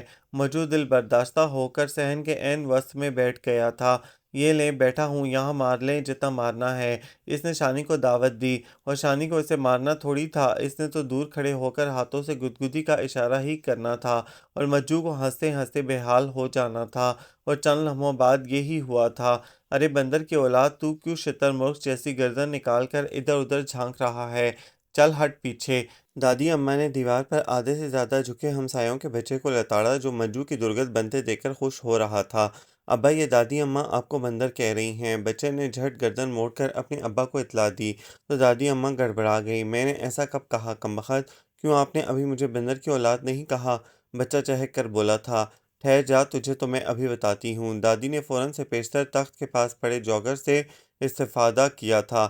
وار بالکل نشانے پر گیا تھا اور بات کے اس وقت تک بچے کی جگہ اس کی ماں سنبھال چکی تھی اور اب اپنی ناک پکڑے دوہری ہوئی جا رہی تھی۔ اوئی ماں، یہ کیا ہو گیا؟ شرمندگی کے مارے دادی ماں کا بس نہیں چل رہا تھا کہ اپنا سر اتار کر بغل میں دبا لیں یا اپنے خیمے سمیت زمین میں سما جائیں۔ دوسری طرف تمام ہنگاموں سے بے نیاز نمرہ جاوید کی منت سماجت میں مصروف تھی۔ جاوید بھائی پلیز، کل میرا بہت اہم ٹیسٹ ہے، یہ سوال سمجھا دینا۔ وہ اکنامکس کی کتاب ہاتھ میں پکڑے لجاجت سے کہہ رہی تھی۔ سوری بھائی، میں مصروف ہوں۔ بڑا بے لچک انداز تھا۔ نمرہ نے حیرت سے اسے دیکھا۔ دونوں ٹانگیں سامنے کرسی پر پھیلائے، سینے پہ ہاتھ باندھے، آنکھیں بند کیے وہ کرسی پر نیم دراز تھا۔ وہ کوشش کے باوجود جان نہ پائی تھی کہ موصوف کس کام میں مصروف ہیں۔ جاوید بھائی پلیز۔ اسے لگا وہ ضرورت کے وقت گدھے کو بھائی بنا رہی ہے۔ لڑکی، تم نے سنا نہیں میرے پاس وقت نہیں ہے تو مجھ سے لے لیں۔ نمرہ نے جھٹ اپنی گھڑی اس کے سامنے کی۔ جواباً جاوید نے آنکھیں کھول کر کڑے تیوروں سے اسے گھورا تھا۔ دیکھیں نا، اگر میں نے ٹیسٹ نہیں دیا تو مس مجھے کلاس سے باہر نکال دیں گی۔ ہاں ہاں، ٹیسٹ دینے کی صورت میں بھی یہی ہوگا۔ بڑی سنجیدگی سے کہا لگایا گیا تھا۔ ٹھیک ہے، نہیں تو نہ صحیح، میں بھی دادا جان سے شکایت لگاؤں گی آپ کی، اس نے دھمکی دی۔ او اسٹوپڈ، تم نے ہمیں گدھا سمجھ رکھا ہے؟ جی نہیں، میں گدھے کی شان میں یہ گستاخی نہیں کر سکتی۔ وہ جل کر رہ گئی تھی۔ جاوید محترم یقیناً اس وقت بڑی ترنگ میں تھے، وگرنہ اس بات کا اسے عملی جواب مل چکا ہوتا۔ محترمہ، آپ کے نانا محترم اپنے درینہ دوست کے ہاں دعوت پر گئے ہیں اور ان کی آمد کل صبح متوقع ہے۔ ہا ہا ہا۔ جاوید نے گویا کل کی ڈانٹ کا پورا بدلہ چکایا تھا۔ وہ اپنی جگہ ٹھس ہو کر رہ گئی، جانتی تھی اب کسی صورت اسے مجبور نہیں کیا جا سکتا تھا۔ جاوید اس کی رونی صورت سے حظ اٹھاتا گردن اکڑا کر پاس سے گزر گیا تھا۔ اتنی مت اکڑائیے، گردن ٹوٹ جائے گی۔ وہ جل بھن کر کوئلہ ہوتی کچن میں مصروف ماوش کے پاس آ گئی تھی، جس نے سارا معاملہ جان لینے کے بعد اسے بڑے آرام سے مشورہ دیا تھا کہ وہ کل کالج سے چھٹی کر لے۔ جواباً نمرہ کا چہرہ کھل گیا۔ کمال ہے، مجھے پہلے یہ خیال کیوں نہیں آیا؟ اس نے فوراً نکارہ بجا کر اپنی کل کی چھٹی کا اعلان کر دیا تھا۔ نتیجتاً گھر میں ہر طرف نکارے ہی نکارے بجنے لگے تھے، گویا سب کی چھٹی پکی تھی۔ چھٹی تو کر لی ہے، مگر جاوید صاحب آپ کو مزہ ضرور چکھاؤں گی۔ نمرہ نے منہ پر ہاتھ پھیرتے ہوئے دل ہی دل میں مصمم ارادہ کیا تھا۔ وہ چاروں اس وقت برآمدے کی سیڑھیوں پر برا جمان تھیں۔ ماوش کی گود میں میگزین کھلا پڑا تھا اور وہ چاروں بہت انہماک سے فلمی اداکاروں اور اداکاراؤں پر تعریف و تنقید میں مصروف تھیں۔ تبھی بیرونی دروازہ ایک دھماکے سے کھلا تھا اور ہامتا کامتا مجو گرنے کے سے انداز میں گھر میں داخل ہوا تھا۔ یا وحشت، کیا کتا پیچھے لگا ہے تمہارے؟ زارا نے ماتھے پر بل ڈال کر کہا۔ نہیں مم، مرغا۔ مجو ہونک بنا ہوا تھا۔ کیا تمہارے پیچھے مرغا لگا ہوا ہے یعنی؟ نہیں باجی، مرغا میرے پیچھے نہیں لگا، میرے سینے سے لگا ہے، مجو نے فخریہ انداز میں کہا تھا۔ کیا؟ ان چاروں نے حیرت سے اسے دیکھا۔ کپڑے میں لپٹی کوئی چیز اس نے دونوں بازوؤں میں بینچ کر سینے سے لگا رکھی تھی۔ انہیں مشکوک ہوتے دیکھ کر مجو نے اپنی گز بھر لمبی زبان دانتوں تلے دبا لی تھی، گویا اس سے پہلے اس نے جو کچھ کہا وہ جلد بازی کا نتیجہ تھا۔ اے مجو، سیدھی طرح بتا چکر کیا ہے؟ نمرہ اٹھ کر اس کی طرف بڑھی تو اس نے پوری قوت سے اوپر کی طرف دوڑ لگا دی تھی اور جاوید کے کمرے میں پہنچ کر ہی دم لیا تھا۔ یقیناً کوئی گڑبڑ ہے۔ زارا نے پرسوچ نظروں سے خالی سیڑھیوں کو دیکھا۔ اس سے پہلے کہ وہ اس گڑبڑ کی تہہ تک پہنچنے کی کوشش کرتی، بیرونی دروازہ کھل کر ایک بچہ اندر داخل ہو گیا تھا۔ یہ وہی بندر کی اولاد ہے نا؟ رمنا کے کہنے پر ماوش نے پوری قوت سے اس کا پاؤں دبایا تھا۔ باجی، آپ نے ہمارا مرغا تو نہیں دیکھا؟ لڑکے نے بڑی ہوشیاری سے چاروں طرف کا جائزہ لیتے ہوئے پوچھا۔ نہیں بھائی، جب تمہارا مرغا سامنے آتا ہے ہم آنکھیں بند کر لیتے ہیں، زارا نے بڑے پیار سے جواب دیا تھا۔ مرغا؟ شہزینہ کی آنکھیں ایک لمحے کے لیے سکڑنے کے بعد پھیلی تھیں۔ اس کے معنی خیز لہجے پر سب نے بے اختیار سر اٹھا کر سیڑھیوں کے خاتمے پر بند دروازے کو دیکھا تھا۔ نہیں بھیا، ہم نے نہیں دیکھا۔ رمنا نے فوراً اسے ٹالنا چاہا۔ تبھی مجو ہاتھ جھاڑتا ہوا بڑے اطمینان سے واپس آیا تھا۔ مجو بھائی، آپ نے ہمارا مرغا تو نہیں دیکھا؟ لڑکے نے فوراً اس سے پوچھا۔ ہاں دیکھا ہے۔ مجو کی ایمانداری پر بچے کے ساتھ ساتھ لڑکیاں بھی حیران رہ گئی تھیں۔ کہاں ہے؟ ہانڈی میں۔ میرا مطلب ہے ہانڈی میں۔ پانی ڈال کر 1000 مرتبہ مرغا بولو، وہ جہاں کہیں ہوگا تمہیں پانی میں نظر آ جائے گا۔ مجو بھائی، سچ کہہ رہے ہو نا؟ آزمائش شرط ہے۔ مجو کا لہجہ پر یقین تھا۔ لڑکا فٹافٹ باہر بھاگ گیا تھا۔ مجو میاں، سیدھی طرح بتا دو اصل بات کیا ہے؟ شہزینہ نے کڑے تیوروں سے اسے گھورا تھا، مگر وہ پرسرار مسکراہٹ چہرے پہ لیے ڈھیٹ بنا رہا تھا۔ کھلا صحن اس وقت مکمل خاموشی اور اندھیرے کی زد میں تھا۔ بزرگ حضرات کھا پی کر اپنے اپنے کمروں میں دبک گئے تھے۔ لڑکے سارے کے سارے ہال کمرے سے جا چکے تھے، البتہ لڑکیاں ابھی تک ہال کمرے میں موجود تھیں اور خاصی بے چین بھی تھیں۔ وجہ لڑکوں کی پرسرار سرگرمیاں تھیں کہ نہ تو آج دیر تک ٹی وی کے سامنے نشست جمی تھی اور نہ ہی حسب عادت انہیں چڑھانے کے لیے کھانے میں طرح طرح کے نقص نکالے گئے تھے۔ پہلے تو سب کا یہی خیال تھا کہ شاید ضیاء حسن کی وجہ سے رعایت برتی گئی ہے، مگر جس طرح مجو دبے پاؤں کچن سے کمرے اور کمرے سے کچن تک کے چکر لگا رہا تھا، ان کا مشکوک ہونا لازم تھا۔ انہوں نے چٹائی پر گدے ڈال کر لحاف بھی یہیں رکھ لیے تھے، کیونکہ دادا جان آج گھر پہ نہیں تھے، اس لیے ان کا ارادہ رات گئے تک ٹی وی دیکھنے کا تھا، جبکہ عام حالات میں ٹی وی خبرنامے کے بعد بند کر دیا جاتا تھا۔ یار کچھ پتہ لگاؤ یہ کیا ہو رہا ہے؟ نمرا سب سے زیادہ بے چین تھی۔ تو پھر آؤ میرے ساتھ، تم سب لوگ یہیں رک کر ہمارا انتظار کرو گی، مہوش نے پہلے شہزینہ اور پھر باقی لڑکیوں کو مخاطب کر کے کہا تھا۔ سنو، احتیاط سے یہاں کھڑی رہنا، جیسے ہی کوئی خطرہ محسوس ہو فوراً الو کی آواز نکال کر مجھے سگنل دے دینا۔ مہوش نے شہزینہ کو سیڑھیوں کے ساتھ دیوار سے لگ کر کھڑی ہونے کی ہدایت دی۔ وہ خود کو اس وقت جیمز بانڈ کی جانشین تصور کر رہی تھی، لیکن مجھے کیا معلوم الو کی آواز کیسے نکالتے ہیں؟ شہزینہ کی سرگوشی نے اسے چڑھا کر رکھ دیا، ایسے ہی جیسے اب نکال رہی ہو، مہوش کہہ کر آہستگی سے سیڑھیاں چڑھنے لگی، جبکہ شہزینہ نے اپنی پوزیشن سنبھال لی تھی۔ اوپر جا کر مہوش نے دائیں بائیں دیکھ کر تسلی کی اور اس کے بعد دروازے سے کان لگا دیا۔ یہ کمرہ جاوید کا تھا اور گھر بھر کے لڑکوں کی اوٹ پٹانگ سرگرمیوں کا مرکز بھی۔ کمرے سے بھنبھناہٹ کی آواز تو آ رہی تھی، مگر کوئی بھی بات ڈھنگ سے سنائی نہ دی تھی۔ مہوش نے زچ ہو کر کی ہول سے آنکھ ٹکا دی تھی اور ابھی کمرے کا منظر پوری طرح واضح بھی نہ ہوا تھا جب اچانک اس کی کلائی کسی مضبوط ہاتھ کی گرفت میں آ گئی تھی۔ وہ بری طرح بھوکلا کر پلٹی تھی۔ کوئی سیاہ رنگ کا دیو تھا جو عین اس کے سامنے کھڑا تھا، اور مہوش بی بی کا دل گردہ کوئی سیمنٹ بجری یا ماربل سے تو نہ بنا تھا جو اس خوفناک، ہیبت ناک اور دہشت ناک بلا کو اپنے سامنے پا کر بھی اپنے قدموں پہ کھڑی رہتی، سو منہ سے بغیر کوئی آواز نکالے موصوفہ اس سیاہ بھوت کے قدموں میں سجدہ ریز ہو چکی تھی، اور بلیک جینز اور بلیک ہی جیکٹ میں ملبوس ضیاء حسن اس کی کلائی ہاتھ میں پکڑے ہکا بکا رہ گیا تھا۔ وہ تو ابھی ابھی چھوٹی چچی سے گپ شپ لگا کر باہر نکلا تھا، جن کا کمرہ اوپر ہی تھا۔ اندھیرے میں وہ جان ہی نہ پایا تھا کہ جاوید کے کمرے کے سامنے کون اس وقت کنسوئیاں لے رہا ہے، اور اب جب وہ بے ہوش وجود عین اس کے سامنے پڑا تھا، اس کی سمجھ میں نہیں آ رہا تھا کہ وہ کیا کرے۔ کچھ ثانیے بعد حواس قابو میں آئے تو وہ لمبے لمبے ڈگ بھرتا کچن کی طرف گیا تھا۔ کاش میرے بس میں ہوتا تو میں بزدلی اور بدحواسی کی دستار فضیلت سے اس لڑکی کو ضرور نوازتا۔ اس نے عجلت میں پانی کا گلاس بھرا اور واپس بھاگا، مگر وہاں پہنچ کر اس کے ہاتھوں پیروں کے طوطے چڑیاں پھر سے اڑ گئے تھے۔ جائے وقوع کسی بے ہوش تو کیا باہوش وجود سے بھی عاری تھا۔ یا اللہ، کیا میں پاگل ہو گیا ہوں؟ اس نے خالی زمین کو گھورتے ہوئے بڑے تفکر سے سوچا تھا۔ ارے ضیاء، تمہیں کیا ہوا بھائی؟ جاوید اچانک دروازہ کھول کر باہر نکلا تھا۔ کچھ نہیں یار، بس میں تمہاری طرف ہی آ رہا تھا۔ وہ بمشکل خود کو نارمل کر کے کمرے میں داخل ہوا تھا، جہاں اس وقت مجو کو شد و مد سے کمرے سے باہر بھیجا جا رہا تھا۔ جاوید بھائی، میں بھی، اس نے مسمسی صورت بنا کر جاوید سے گزارش کی تھی۔ بیٹا، تمہاری فلمیں دیکھنے کی عمر نہیں ہے، جاوید نے بڑے پیار سے اسے سمجھایا تھا۔ فلم دیکھنے کے لیے کون مرا جا رہا ہے جاوید بھائی؟ میں تو اس ککڑ کی بات کر رہا ہوں۔ یار تجھے ککڑ بھی ملے گا، مگر فی الحال تیری ڈیوٹی یہاں نہیں وہاں ہے۔ بڑے چچا کے آفار نے لحاف مجو کے ہاتھوں میں تھمایا اور اسے باہر کا راستہ دکھایا، مگر مجو نے کوئی اعتراض کرنا چاہا تھا جب جاوید نے چپکے سے 50 کا نوٹ اس کے ہاتھ میں پکڑا دیا۔ بھائی میرے، بس تھوڑی دیر کی بات ہے، گھڑی بھر میں سب لوگ اپنی اپنی جگہ غافل ہو جائیں گے، پھر کمرے میں آ جانا۔ تجھے تو معلوم ہے نا، اگر ابا کو معلوم ہو گیا کہ ہم وی سی آر دیکھ رہے ہیں تو وہ خواہ مخواہ ناراض ہو جائیں گے۔ اچھا بھائی، جا رہا ہوں۔ مجو مجبوراً باہر نکل کر چوکیداری کے فرائض سر انجام دینے لگا تھا، اور باقی لڑکوں نے کمرے میں اپنی نشستیں سنبھال لی تھیں۔ زارا، کیا اس موسم میں تربوز ہوتے ہیں؟ نمرا نے جھک کر زارا کے کان میں سرگوشی کی۔ نہیں بھائی، یہ تربوزوں کا موسم نہیں، مگر کھڑکی کے عین سامنے ایک تربوز موجود ہے۔ نمرا نے اصرار کیا تو زارا بھی اچک کر میز پر سوار ہو گئی تھی اور کھڑکی کے اندر جھانکا تھا۔ بے وقوف، یہ تربوز نہیں، جاوید بھائی کا سر ہے۔ وہ دوبارہ نیچے اتر آئی۔ اچھا، پھر اس کے ساتھ ایک گرما بھی موجود ہے جو یقیناً عفان کا سر ہے۔ نمرا نے ایک بار پھر کھڑکی میں جھانک کر انہیں رپورٹ دی۔ ٹھیک ہے، آگے دیکھو، شہزینہ نے بے چینی ظاہر کی۔ اس کے بعد؟ ہاں، اس کے بعد کسی کی ٹانگیں شروع ہو گئی ہیں۔ اچھا، اس کے بعد بھی ٹانگیں ہی ہیں؟ اچھا بھائی، معلوم ہو گیا کہ یہ شانی ہے، آگے بولو۔ اوئی اللہ، یہاں تو ککڑ بھی ہے۔ نمرا کی آواز میں خاصی حیرت تھی۔ پھپھڑ پھپھڑ کس کا؟ زارا کی حیرت دگنی تھی۔ شاید روسٹ کیا گیا ہے، پھپھڑ کو روسٹ کیا گیا ہے۔ شہزینہ کو نمرہ کی ذہنی حالت پر شبہ ہونے لگا تھا۔ یہ کیا ہو رہا ہے؟ بھاری گونجدار آواز نے انہیں چونکا دیا تھا۔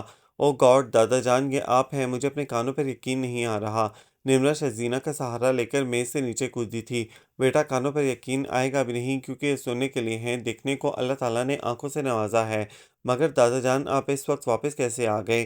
بھئی ابھی تو وہاں چائے کا دور چل رہا تھا اور صرف 10 ہی تو بجے ہیں۔ وہ لوگ تو رات وہیں ٹھہرانا چاہتے تھے، مگر مجھے اجنبی جگہ پر نیند کہاں آتی ہے، تو معذرت کر کے چلا آیا۔ مگر تم لوگ یہاں کیا کر رہی ہو؟ ان کے پوچھنے پر سب نے فوراً انہیں آگاہ کیا کہ بھائی لوگ نہ صرف وی سی آر پر فلم دیکھ رہے ہیں، بلکہ چوری کا مرغ بھی اڑا رہے ہیں۔ نمرہ نے خوب مرچ مسالہ لگا کر اپنے دل کی بھڑاس نکالی تھی، جبکہ معاوش اور رمنہ ان تینوں کو منع ہی کرتی رہ گئی تھیں۔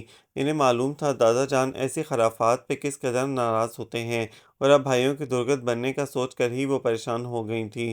ہاں تو انہیں چاہیے تھا نا کہ ہمیں اعتماد میں لے کر سارا پروگرام تیار کرتے۔ نمرہ خود کو حق بجانے سمجھتی تھی، اور جس وقت دادا جان نے پہلی سیڑھی پر قدم رکھا تھا، اونگتا ہوا مجو ایک دم ہی ہوشیار ہو گیا تھا۔ چھڑی کی ٹک ٹک نے اسے ہلا کر رکھ دیا تھا۔ مارے گئے وہ لحاف وہیں چھوڑ کر کمرے میں بھاگا۔ آ با آ مارے گھبراہٹ کے وہ کچھ بول ہی نہ پایا۔ یار یہ کون سا وقت ہے حروف تہجی یاد کرنے کا؟ عفان کو اس کی آمد خاصی ناگوار گزری تھی، جبکہ جاوید اپنی جگہ چھٹک کر رہ گیا تھا۔ وہ دا کیا دادا جان؟ ہر کوئی اپنی جگہ اچھل پڑا تھا۔ جاوید نے سب سے پہلے اٹھ کر ٹی وی کا سوئچ آف کر کے وی سی آر کو ٹھکانے لگایا تھا۔ عفان وارڈروب کے اندر گھس گیا تھا۔ شانی نے بھاگ کر بیڈ کے نیچے پناہ لینی چاہی تھی، مگر حسب معمول اس کا دراز قد آڑے آ گیا تھا۔ ضیاء حسن کمبل اوڑھ کر سوتا بن گیا تھا۔ جاوید کے ہاتھ میں جائے نماز آ گئی تھی، سو وہ وہیں سجدے میں گر کر اپنے گناہوں کی بخشش کی دعا کرنے لگا تھا۔ وقت ہی ایسا تھا، دادا جان نے کمرے میں داخل ہو کر بغور ہر چیز کا جائزہ لیا تھا۔ ان کے ساتھ ساتھ نمرہ، شہزینہ اور زارا شرارتی نظروں سے سب کو دیکھ رہی تھیں۔ مہوش اور رمنہ کے چہروں پر البتہ رحم کے تاثرات خاصے نمایاں تھے۔ تب بھی جاوید سلام پھیر کر اٹھ کھڑا ہوا تھا۔ دادا جان کو دیکھ کر چونکنے کی اداکاری خاصی شاندار تھی۔ ہاں بھئی برخوردار، کیا ہو رہا ہے؟ دادا جان نماز پڑھی جا رہی تھی۔ ماشاء اللہ، دادا جان نے نثار ہونے والی نظروں سے اپنے عبادت گزار پوتے کو دیکھا۔ بیٹا، نماز پڑھنا اچھی بات ہے، مگر اس کے لیے قبلہ رخ ہونا شرط ہے۔ ان کے طنزیہ لہجے پر جاوید کا دل ڈوب مرنے کو چاہا تھا، مگر چونکہ سردیوں کا موسم تھا اسی لیے باز رہا۔ اور شانی بیٹا، پردہ تمہارے پاؤں چھپانے سے قاصر ہے، اس لیے باہر تشریف لے آؤ۔ شانی صاحب دونوں ہاتھوں میں منہ چھپا کر برآمد ہوئے تھے۔ ہاتھ نیچے کرو، اول نمبر کے گدھے ہو تم، دادا جان ٹپٹ کر بولے تھے۔ دادا، گدھے اتنے لمبے نہیں ہوتے، نمرہ نے فوراً احتجاج کیا، اور اونٹ اتنے بیوقوف نہیں ہوتے۔ یہ جملہ زارا نے کہا تھا۔ اور کون کون ہے یہاں؟ دادا کی آواز کمرے میں گونجی تھی۔ دادا جان، میں سو رہا ہوں، کمبل میں سے آواز آئی تھی، اور میں باہر آ رہا ہوں۔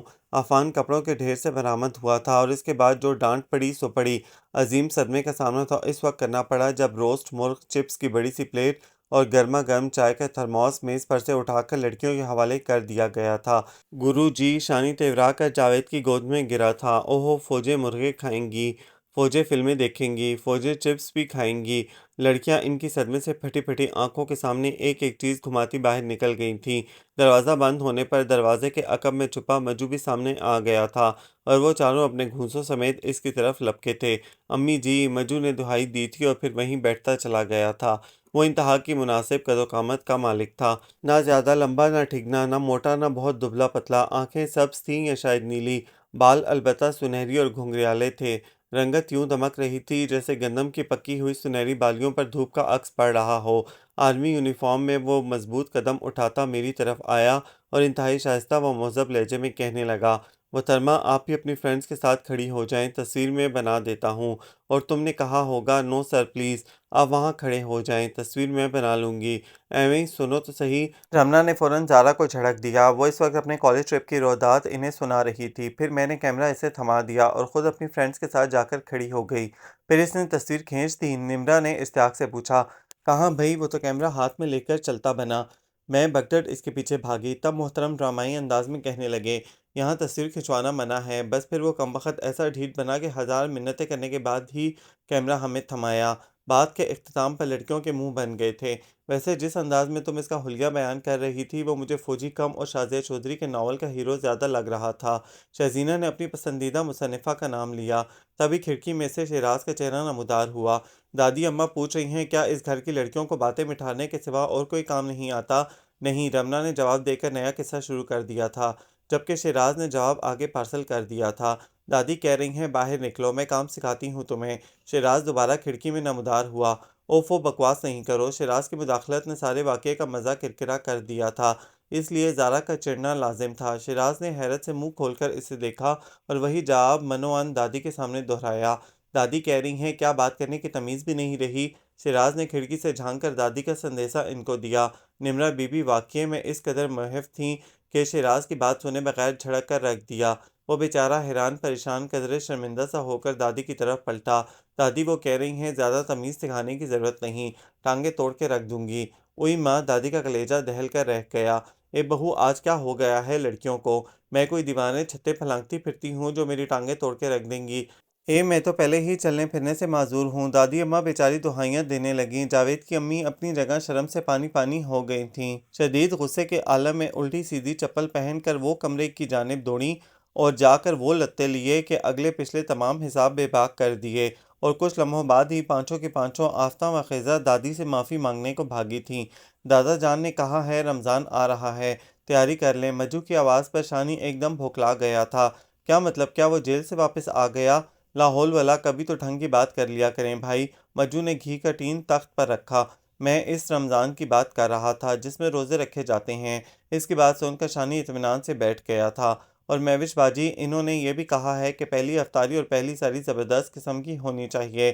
مجو نے پاس سے گزرتی مہوش کو بتایا تو وہ ٹھٹک گئی۔ یہ دادا جان نے کہا تھا۔ لہجہ و انداز دونوں مشکوک تھے۔ ہاں تو اور کیا؟ مجو لاپرواہی سے کہہ کر چلتا بنا تھا۔ ماوش بیٹی، کل شاید پہلا روزہ ہو جائے، تم یوں کرو جو سودا سلف منگوانا ہو ایک دفعہ لسٹ بنا دو، میں لیتا آؤں گا۔ ابا کے کہنے پر مہوش اسبات میں سر ہلا کر کچن میں چلی گئی تھی، اور واقعی جب اگلے روز پہلے روزے کا اعلان کیا گیا تو وہ سب کچن میں چلی آئیں۔ چونکہ پہلا روزہ تھا اس لیے یہ خدشہ بھی تھا کہ اگر وقت پر آنکھ نہ کھلی تو ایک افراتفری سی مچ جائے گی۔ ماشاءاللہ بھرا پورا گھر تھا اور اس پر کچن بھی ایک ہی استعمال کیا جاتا تھا، کیونکہ الگ الگ پکانے کا اس گھر میں رواج نہ تھا۔ سب کے لیے ایک جیسا پکتا اور سب ایک دسترخوان پر مل بیٹھ کر کھاتے تھے، سو اتنے سارے افراد کی سحری عین اس وقت تیار نہیں کی جا سکتی تھی۔ مہوش نے اپنی ذمہ داری سنبھالتے ہوئے سب میں یکساں کام تقسیم کر دیے تھے، اور رات کا کھانا کھا لینے کے بعد سحری کا انتظام اس طرح مکمل کیا گیا تھا کہ صبح اٹھ کر صرف پراٹھے بنانے کا کام رہ جاتا تھا۔ سبیہہ بیگم اور بڑی چچی شائستہ اس دوران کچن کے چکر لگا کر انہیں ہدایات سے نوازتی رہی تھیں، اور رات کو جب وہ سونے کے لیے کمرے میں آئیں تو خاصی تھک چکی تھیں۔ یار، کھیر کو پکاتے پکاتے تو میرا اپنا کباڑا ہو گیا ہے۔ زارا کمر پر ہاتھ رکھے کھڑی تھی۔ سحری کے لیے سب کی کھیر کی فرمائش تھی، اور اس گھر میں خالصتاً دیسی طریقے سے کھیر پکائی جاتی تھی، خوب ڈھیر سارا دودھ ڈال کر، اور اتنے سارے کباب بنانا بھی کوئی آسان کام تو نہیں۔ نمرا نے فوراً کہا تھا، اچھا اب سو جاؤ، صبح وقت پر اٹھنا بھی ہے۔ مہوش نے انہیں ٹوکا اور خود بھی لحاف میں گھس گئیں۔ باقی سب نے بھی اپنی جگہ سنبھالنے میں دیر نہیں لگائی تھی، مگر کتنی ہی دیر کروٹیں بدلنے کے بعد بھی نمرا پر نیند کی دیوی مہربان نہیں ہوئی تھی۔ تب ہی اسے خیال آیا کہ شام کو کچن میں کام کرتے ہوئے انہوں نے پچھلے لان میں کھلنے والی کھڑکی کھول دی تھی، بعد میں معلوم نہیں کسی نے بند بھی کی یا نہیں۔ اسے ایک دم فکر لاحق ہو گئی۔ موسم بے حد ٹھنڈا ہونے کے باعث انہوں نے تمام ڈشز فریج سے باہر ہی رکھی تھیں۔ اگر وہ کھڑکی کھلی رہ جاتی تو یقیناً صبح انہیں خالی برتن منہ چڑھاتے ہوئے ملتے۔ وہ آہستگی سے اٹھ بیٹھی۔ تمام روشنیاں بجھا دی گئی تھیں، صرف ان کے کمرے میں 0 پاور کا بلب روشن تھا۔ اندھیرے میں جاتے ہوئے اسے اچھا خاصا ڈر لگ رہا تھا، مگر کسی اور کو نیند سے جگانا بھی کچھ اچھا نہیں لگ رہا تھا، سو وہ خود ہی دل کڑا کر کے اٹھ کھڑی ہوئی تھی۔ دبے پاؤں چلتے ہوئے وہ کچن کے دروازے تک آئی تھی، اور اندر ہوتی کھٹپٹ نے اسے بھکلا دیا تھا۔ یقیناً کھڑکی کھلی تھی اور چٹوری بلی ان کی ساری محنت برباد کر رہی تھی۔ اس نے جھپٹ کر دروازے کا ہینڈل پکڑ کر گھمایا، اور اس کے ساتھ ہی اسے حیرت کا شدید جھٹکا لگا تھا۔ دروازہ اندر سے بند تھا، اور ظاہر ہے بلی سے یہ تو توقع نہیں کی جا سکتی تھی کہ وہ کچن میں دروازے کو کنڈی لگا کر بیٹھی ہو، تو کیا چور ڈاکو؟ اندر سے ہلکی ہلکی سرگوشیوں کی آواز اس کے خیال کو توقیت دے رہی تھی۔ اسے لگا اس کے حواس یک لخت اڑ گئے ہیں اور ہاتھ پاؤں ڈھیلے پڑ رہے ہیں۔ نہیں نہیں، مجھے اس موقع پر کمزور نہیں پڑنا چاہیے، مجھے کچھ کرنا چاہیے۔ اس نے خود کو مضبوط کرنے کی کوشش کی۔ مجھے زور سے چیخنا چاہیے تاکہ سب گھر والے میری آواز سن کر یہاں جمع ہو سکیں، لیکن نہیں، اگر ان سے پہلے یہ کمبخت ڈاکو برآمد ہو گئے تو میرا قصہ تو یہیں تمام ہو جائے گا۔ اس نے ہاتھ ملتے ہوئے اپنے خیال کو رد کیا، اور اس سے پہلے کہ کوئی نیا خیال اسے سوچتا، دروازے کے پیچھے قدموں کی آواز ابھر آئی تھی۔ نمرا جان، تمہارا تو آخری وقت آ گیا ہے۔ وہ کلمہ پڑھتے ہوئے بے اختیار ہی 2 قدم پیچھے ہٹی تھی، تبھی اس کا پاؤں کسی چیز سے ٹکرایا۔ اس نے جلدی سے جھک کر دیکھا، یہ غالباً شیراز کا بیٹ تھا، جو نمرا کو اس وقت غیبی امداد محسوس ہوا تھا۔ اس نے مضبوطی سے بیٹ اپنے دونوں ہاتھوں میں تھاما اور دیوار کے ساتھ چپک کر کھڑی ہو گئی۔ دروازہ کھلنے کی آواز کے ساتھ ہی اس کا دل اچھل کر حلق میں آ رہا تھا۔ پہلا چور بڑی شان سے باہر نکلا تھا۔ نمرا کوشش کے باوجود اپنے ہاتھوں کو حرکت نہ دے سکی تھی۔ اس کے پیچھے دوسرا چور اس قدر لمبا تھا کہ نمرا کے ہاتھ میں پکڑا بیٹ اس کے سر پر لگ ہی نہیں سکتا تھا۔ تیسرے چور کے برآمد ہونے تک نمرا نے اپنا سانس روک کر بیٹ اوپر اٹھا لیا تھا۔ اس نے لرزتی ٹانگوں پہ بمشکل اپنے وجود کو سہارا دیا اور پھر اللہ کا نام لے کر بیٹ اس قوت سے گھمایا کہ اگر وہ اس وقت میدان میں ہوتی تو گیند اسٹیڈیم سے باہر جا چکی ہوتی۔ نشانہ تو خیر یہاں بھی خطا نہ گیا تھا، اور بیٹ ٹھاک کی آواز کے ساتھ ایک قدرے مخنی سے وجود سے ٹکرایا تھا جو لمحے بھر میں زمین پر ڈھیر ہو گیا تھا۔ اب معلوم نہیں یہ فتح کا اظہار تھا یا خوف تھا، بہرحال نمرا کے لبوں سے ایک چیخ تو برآمد ہوئی تھی جسے بر وقت منہ پر ہاتھ رکھ کر روک دیا گیا تھا، اور ہاتھ جس کسی کا بھی تھا بہرحال نمرا کا ہرگز نہیں تھا۔ اور اس سے پہلے کہ محترمہ نمرا احسان کی روح قفس عنصری سے پرواز کرتی، ٹچ کی آواز کے ساتھ ہر طرف روشنی پھیل گئی تھی۔ سامنے کھڑے چور پہ نظر پڑتے ہی نمرا کے ہاتھ سے بیٹ چھوٹ گیا تھا۔ نتیجتاً چور صاحب نمرا کو چھوڑ کر دونوں ہاتھوں میں اپنا پاؤں تھام کر گول گول چکرانے لگے تھے۔ نمرا حیرت سے بت بنی ڈھیٹ بن کر مسکراتے ہوئے جاوید، شرمندہ شرمندہ سے شانی، کھسیائے ہوئے ضیاء، گھومتے ہوئے عافان اور چاروں شانے چت زمین پر گرے مجو کو دیکھ رہی تھی۔ بھائی میں تو مہمان ہوں، ہو سکتا ہے میری موجودگی میں یہ ٹھیک طرح سے تم لوگوں کی انسلٹ نہ کر پائیں، اس لیے میں چلتا ہوں۔ ضیاء حسن سب سے پہلے کھسکتا بنا تھا۔ ہائے باجی جی، پہلے ہی انہوں نے زبردستی مجھے کھیر کا سارا ڈونگا کھلایا تھا، اوپر سے آپ نے بھی کسر نہیں چھوڑی۔ زمین پر استراحت فرماتے مجو نے دہائی دی، فوجیں کباب بناتی ہیں، فوجیں کھیرے بناتی ہیں، فوجیں گجریلا چھپاتی ہیں۔ عفان اور شانی مجو کو لیے وہاں سے رفو چکر ہو گئے تھے۔ منہ بند کر لیں، اتنی حیرت بھی اچھی نہیں ہوتی۔ وہ ڈھیٹ بن کر عین اس کی آنکھوں کے سامنے آ کر مسکرایا تھا۔ اس کے گویا سارے سیل ہی ویک ہو گئے تھے۔ مرے مرے قدم اٹھاتی وہ کچن میں داخل ہوئی اور بڑے صدمے کے عالم میں برتنوں کو دیکھنے لگی جو آدھے سے زیادہ خالی ہو چکے تھے۔ اگر آپ کی ہمت ساتھ نہ دے رہی ہو تو میں دادا جان کو بلا لاؤں؟ جاوید نے دونوں ہاتھ پینٹ کی جیبوں میں ڈالتے ہوئے سنجیدگی سے اپنی خدمات پیش کیں۔ کچھ تو کہیے محترمہ، آپ کی غیر معمولی خاموشی سے ہمارا دل ہولنے لگتا ہے۔ وہ خاصا متفکر لگ رہا تھا۔ مجھے رونا آ رہا ہے۔ اس کے حلق سے پھنسی پھنسی آواز برآمد ہوئی تھی۔ رو لیجئے، مجھے چپ کروانا آتا ہے، شاید میں بے ہوش ہونے والی ہوں۔ سابقہ خوف اور موجودہ صدمے نے اسے نڈھال کر دیا تھا۔ شوق سے ہو جائیے، میرے پاس اسٹریچر کا بندوبست بھی ہے۔ اس نے اپنے مضبوط بازو اس کی طرف بڑھائے اور نمرا نے فوری طور پر چمچہ اٹھا کر اس کے پھیلے ہوئے ہاتھ پر دے مارا تھا۔ اف، اتنی محنت کی تھی ہم نے، آپ کو شرم نہیں آئی؟ اس کا غصہ رفتہ رفتہ جاگ رہا تھا۔ آئی تھی مگر پاس سے گزر گئی، بہت معصومیت سے جواب دیا گیا تھا۔ جی ہاں، پہلے وہ گزری تھی، اب آپ گزریں گے، وہ بھی اس دنیا سے۔ وہ ایک دم کفگیر ہاتھ میں لے کر اس پر حملہ آور ہوئی تھی، اور جاوید اس کا ارادہ بھانپ کر لانگ جمپ کا عظیم ترین مظاہرہ کرتے ہوئے کچن کے دروازے سے باہر آیا تھا تو پھر رکا نہیں تھا، اور نمرا بی بی نے فی الفور تنہا رونے کا ارادہ ملتوی کر دیا تھا۔ اکیلے رونے سے کیا فائدہ، سب کو جگاتی ہوں تاکہ اکٹھے مل کر رو سکیں۔ وہ پلکیں جھپک جھپک کر آنسو روکتی کمرے کی طرف بڑھ گئی تھی۔ کیا مصیبت ہے، کوئی سوٹ نہیں مل رہا آج شام پہننے کو؟ نمرا دھپ سے صبیحہ بیگم کے پاس تخت پر آ بیٹھی تھی۔ انہوں نے جاوید کی شرٹ پر بٹن ٹانگتے ہوئے ایک نظر اس کے اکتائے ہوئے چہرے پر ڈالی۔ کیوں، کیا ہو گیا؟ امی، آج سوہا کے ہاں افطار پارٹی ہے، اتنے اصرار سے اس نے مجھے بلوایا تھا، مگر اب سمجھ میں نہیں آ رہا کیا پہن کر جاؤں۔ برقع پہن جاؤ۔ جاوید ایک پاؤں تخت پر رکھ کر جوگرز کے تسمے باندھنے لگا۔ جاوید بھائی پلیز، میں مذاق کے موڈ میں نہیں۔ بیٹی وہ بلو اور سی گرین سوٹ پہن لو نا، وہ تم پہ جچتا بھی بہت ہے، امی نے کچھ سوچ کر اس سے کہا۔ لیں، پہلے 2 مرتبہ کالج پہن کر جا چکی ہوں، اب تیسری مرتبہ پھر پہن کر جاؤں، کیا سوچیں گی میری فرینڈز؟ باپ اتنا بڑا بزنس مین اور بیٹی کے پاس کوئی ڈھنگ کا دوسرا جوڑا بھی نہیں، وہ منہ بنا کر بولی تھی۔ صبیحہ بیگم کا ہاتھ چوک گیا تھا اور سوئی سیدھی انگلی کی پور میں جا گھسی تھی۔ جاوید نے ایک نظر ماں کے چہرے کی بدلتی رنگت کو دیکھا۔ تم اپنی فرینڈز کو بتا کیوں نہیں دیتی کہ تمہارے بزنس مین باپ کی دولت تمہارے کسی کام کی نہیں؟ اس نے چپتے ہوئے انداز میں کہا تھا، جبکہ نمرا نے فوراً امی کی انگلی سے نکلتے خون کے ننھے سے قطرے کو انگوٹھے سے دبا دیا تھا۔ بیٹی میرا بھی دل چاہتا ہے کہ میں اپنے بچوں کو سب سے اچھا کھانے کو اور بہترین پہننے کو دوں، مگر نمرا بیٹی میں خواہش کے باوجود تمہیں تمہاری حیثیت کے مطابق امی پلیز، اس نے تڑپ کر انہیں روک دیا۔ ان کے لہجے کی نمی نے اسے احساس دلایا تھا کہ سوئی انگلی میں نہیں لگی تھی، اس کی بات دل پہ جا لگی تھی۔ سوری امی، میرا مقصد آپ کو ہرٹ کرنا نہیں تھا۔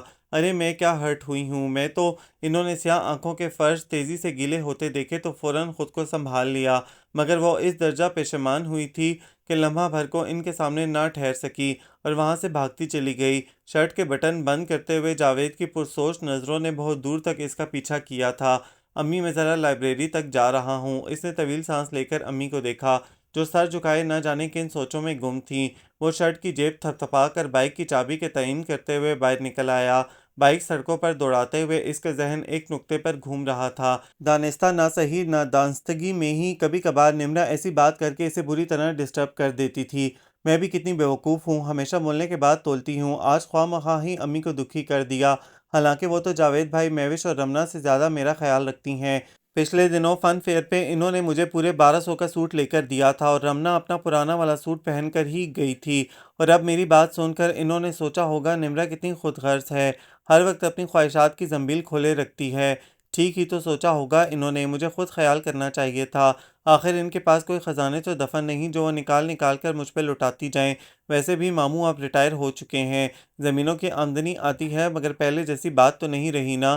اور جاوید بھائی نے سوچا ہوگا یہ بیوقوف لڑکی اپنی اوقات بھول جاتی ہے اور باپ کے اس مرتبے اور حیثیت کو یاد رکھتی ہے جس سے اس کا نہ تعلق ہے نہ واسطہ۔ اور وہ بھی ٹھیک ہی تو کہتے ہیں، مشہور و معروف بزنس مین احسان علی میرے لیے صرف ایک حوالہ ہی تو ہیں، اور میں اس نام کے رشتے کو نبھانے کے لیے بعض اوقات اپنے پیاروں، اپنے چاہنے والوں کو خواہ مخواہ ہی دکھی کرتی ہوں۔ وہ اندھے منہ چارپائی پر لیٹی تھی اور انگلیوں سے فرش پر نادیدہ لکیریں کھینچ رہی تھی، جبکہ ذہن مسلسل ایسی ہی سوچوں کی امہ جگہ بنا ہوا تھا۔ بات کچھ خاص تو نہیں تھی، مگر وہ امی کے بارے میں اس قدر جذباتی تھی کہ اب تک اپنی بات پر پشیمان تھی، جو بالکل غیر ارادی طور پر اس کے منہ سے نکل گئی تھی۔ حقیقت تو یہ تھی کہ اگر اس نے کچھ ایسا سوچا یا کہا تھا تو اس میں اس کا زیادہ قصور بھی نہ تھا۔ سوہا سے اس کی دوستی کالج میں ہی ہوئی تھی، اور جب اسے پتہ چلا تھا کہ وہ بزنس مین احسان علی کی بیٹی ہے تو وہ بے حد حیران ہوئی تھی۔ بھائی، بزنس سرکل میں ان کا بڑا نام ہے، میرے پاپا ذاتی طور پر انہیں جانتے ہیں، مگر مجھے یہ نہیں معلوم تھا کہ وہ تمہارے ڈیڈی ہیں، بلکہ مجھے تو ابھی بھی یقین نہیں آ رہا۔ اصل میں شروع ہی سے اپنے نانا کے ہاں رہی ہوں، اس نے وضاحت کی تھی۔ اس وقت تو سوہا خاموش ہو گئی تھی، مگر چند روز بعد جب سوہا نے سرسری سے انداز میں اس سے پوچھا تھا، تمہارے ڈیڈی تمہیں ہر ماہ جیب خرچ تو بھجواتے ہوں گے نا؟ اور نفی میں سر ہلاتے ہلاتے رک سی گئی تھی۔ ہاں بھجواتے ہیں، ہر ماہ ایک چیک باقاعدگی سے مجھے بھیجتے ہیں، بلا ارادہ ہی اس نے کہہ دیا تھا۔ حالانکہ یہ واقعہ اس کی زندگی میں چند ایک بار ہی رونما ہوا تھا، مگر یہ حقیقت کسی دوسرے کے سامنے بیان کرنا کچھ ایسا آسان تو نہیں تھا۔ کیا سوچتی سوہا کہ وہ اس قدر بے توقیر اور بے مایہ ہے کہ باپ اسے دوسروں کے آسرے پہ چھوڑ دینے کے بعد اس کی خبر لینے کا بھی روادار نہیں۔ آج چھٹی کا دن تھا، سو سب لوگ گھر میں ہی موجود تھے۔ ضیاء حسن البتہ کل سے اپنی پھپھو کے ہاں گیا ہوا تھا، جو اسی شہر میں مقیم تھیں۔ وہ نہا کر چھت پہ چلی آئی، جہاں پہلے سے موجود تمام افراد اپنے اپنے کاموں میں بری طرح مصروف نظر آ رہے تھے۔ زارا اور رمنا دادی اماں کی کڑی نگرانی میں مہینے بھر کی دالیں صاف کر رہی تھیں۔ عید کے کپڑوں کی سلائی کٹائی چونکہ ماوش کے ذمے تھی، سو وہ چھوٹی چچی کے ساتھ مشین کے پرزوں کی دیکھ بھال میں مصروف تھی۔ اس دفعہ سب کزنز نے باہمی مشورے کے بعد سفید چوڑی دار پاجامے اور سفید کرتے سلوانے تھے، جن پر گولڈن گوٹے کا خوبصورت سا ڈیزائن بنایا جانا تھا۔ نمونے کے طور پر مہوش اپنا لباس تیار کر چکی تھی اور اب باقی کزنز کے لیے بھی ویسا ہی لباس اس نے تیار کرنا تھا۔ شانی صبیحہ بیگم سے بالوں میں تیل کی مالش کروا رہا تھا۔ بڑی چچی سویٹر بننے کے ساتھ ساتھ دیوار کے دوسری طرف موجود ہمسائی سے بھی گفتگو فرما رہی تھیں۔ جاوید البتہ اس سارے ہنگامے سے بے نیاز ڈھیر ساری کتابوں میں پوری طرح غرق تھا۔ اب بس کرو، تمہارا وقت ختم ہو چکا ہے۔ اس نے شانی کو ایک طرف دھکیلا اور کنگا امی کے ہاتھ میں تھما کر ان کے سامنے بیٹھ گئی۔ شانی غالباً اس وقت غنودگی میں پہنچ چکا تھا، اس لیے احتجاج کیے بغیر جھومتا جھامتا جاوید کے ساتھ والی کرسی پر ڈھیر ہو گیا تھا۔ اس کے بال خاصے گھنے اور لمبے تھے، اس لیے خود انہیں سلجھانے کی مشقت وہ کم ہی کیا کرتی تھی۔ اب بھی صبیحہ بیگم نے بغیر کچھ کہے اس کے بال سلجھانے شروع کر دیے تھے۔ اے نمرا بیٹی، اب تم بڑی ہو گئی ہو، یہ چونچلے تم پہ کچھ جچتے نہیں، اپنے بال خود بنایا کرو۔ دادی اماں نے اسے دیکھا تو ٹوکے بنا نہیں رہ سکیں۔ لو دادی اماں، مجھ سے نہیں سلجھتے، بازو دکھنے لگتے ہیں سلجھاتے ہوئے۔ ہاں، اگر آپ کٹوانے کی اجازت دے دیں تو۔ اس نے جان بوجھ کر شرارت کی۔ خبردار، جو کٹوانے کا نام بھی لیا تم نے۔ دادی اماں ایک دم ناراض ہو گئی تھیں۔ غضب خدا کا، 4 بال نہیں سنبھالے جاتے ان لڑکیوں سے۔ ارے ان 4 بالوں سے مجھے ایک لطیفہ یاد آیا۔ رمنا نے جھٹ سر اٹھایا۔ فار گاڈ سیک، وہ لطیفہ تم اتنی بار سنا چکی ہو کہ اب وہ لطیفے کے بجائے آپ بیتی لگنے لگا ہے۔ شہزینہ نے فوراً اس کے سامنے ہاتھ جوڑ دیے تو وہ منہ بنا کر دوبارہ دال پہ جھک گئی۔ اور میں تم سے بھی کہے دے رہی ہوں بہو، سیانے کہتے ہیں بیٹیاں ماں باپ کے گھر سکھی رہیں تو آگے جا کر دکھ اٹھانے پڑتے ہیں، لہٰذا اتنے لاڈ پیار مت جتایا کرو ان کے ساتھ۔ دادی اماں نے سبیہہ بیگم کو سبق پڑھایا۔ او ہو امی، پھر تو آپ کو مہوش وغیرہ لوگوں کے بارے میں خاصی احتیاط کرنی چاہیے۔ اس نے شرارت سے مہوش کو دیکھا۔ صرف ہمارے بارے میں کیوں، تمہارے بارے میں کیوں نہیں؟ مہوش نے فوراً مشین سے سر اٹھایا۔ اس لیے کہ ماں باپ کے گھر میں رہی نہیں، سو سکھ دیکھنے کا تو سوال ہی پیدا نہیں ہوتا، اور رہی بات آگے جا کر دکھ اٹھانے کی تو جہاں میں ہوں وہاں سے آگے جانے کا میرا کوئی ارادہ نہیں، وہ قطعی انداز میں کہہ کر اٹھ کھڑی ہوئی تھی۔ کیوں آگے جانے کا ارادہ کیوں نہیں؟ رمنا نے حیرت سے پوچھا۔ اس لیے کہ میں ہمیشہ امی کے ساتھ رہوں گی، اس نے سبیہہ بیگم کے گلے میں بازو ڈالتے ہوئے لاپرواہی سے کہا تھا، مگر جاوید کے پاس بیٹھا شانی بری طرح کھانسنے لگا تھا۔ چھوٹی چچی نے دبی دبی مسکراہٹ سے سبیہہ کو دیکھا جو اس کی بات پر نہال ہو گئی تھیں۔ ہاں ہاں کیوں نہیں، انہوں نے جھٹ اس کی پیشانی چوم لی۔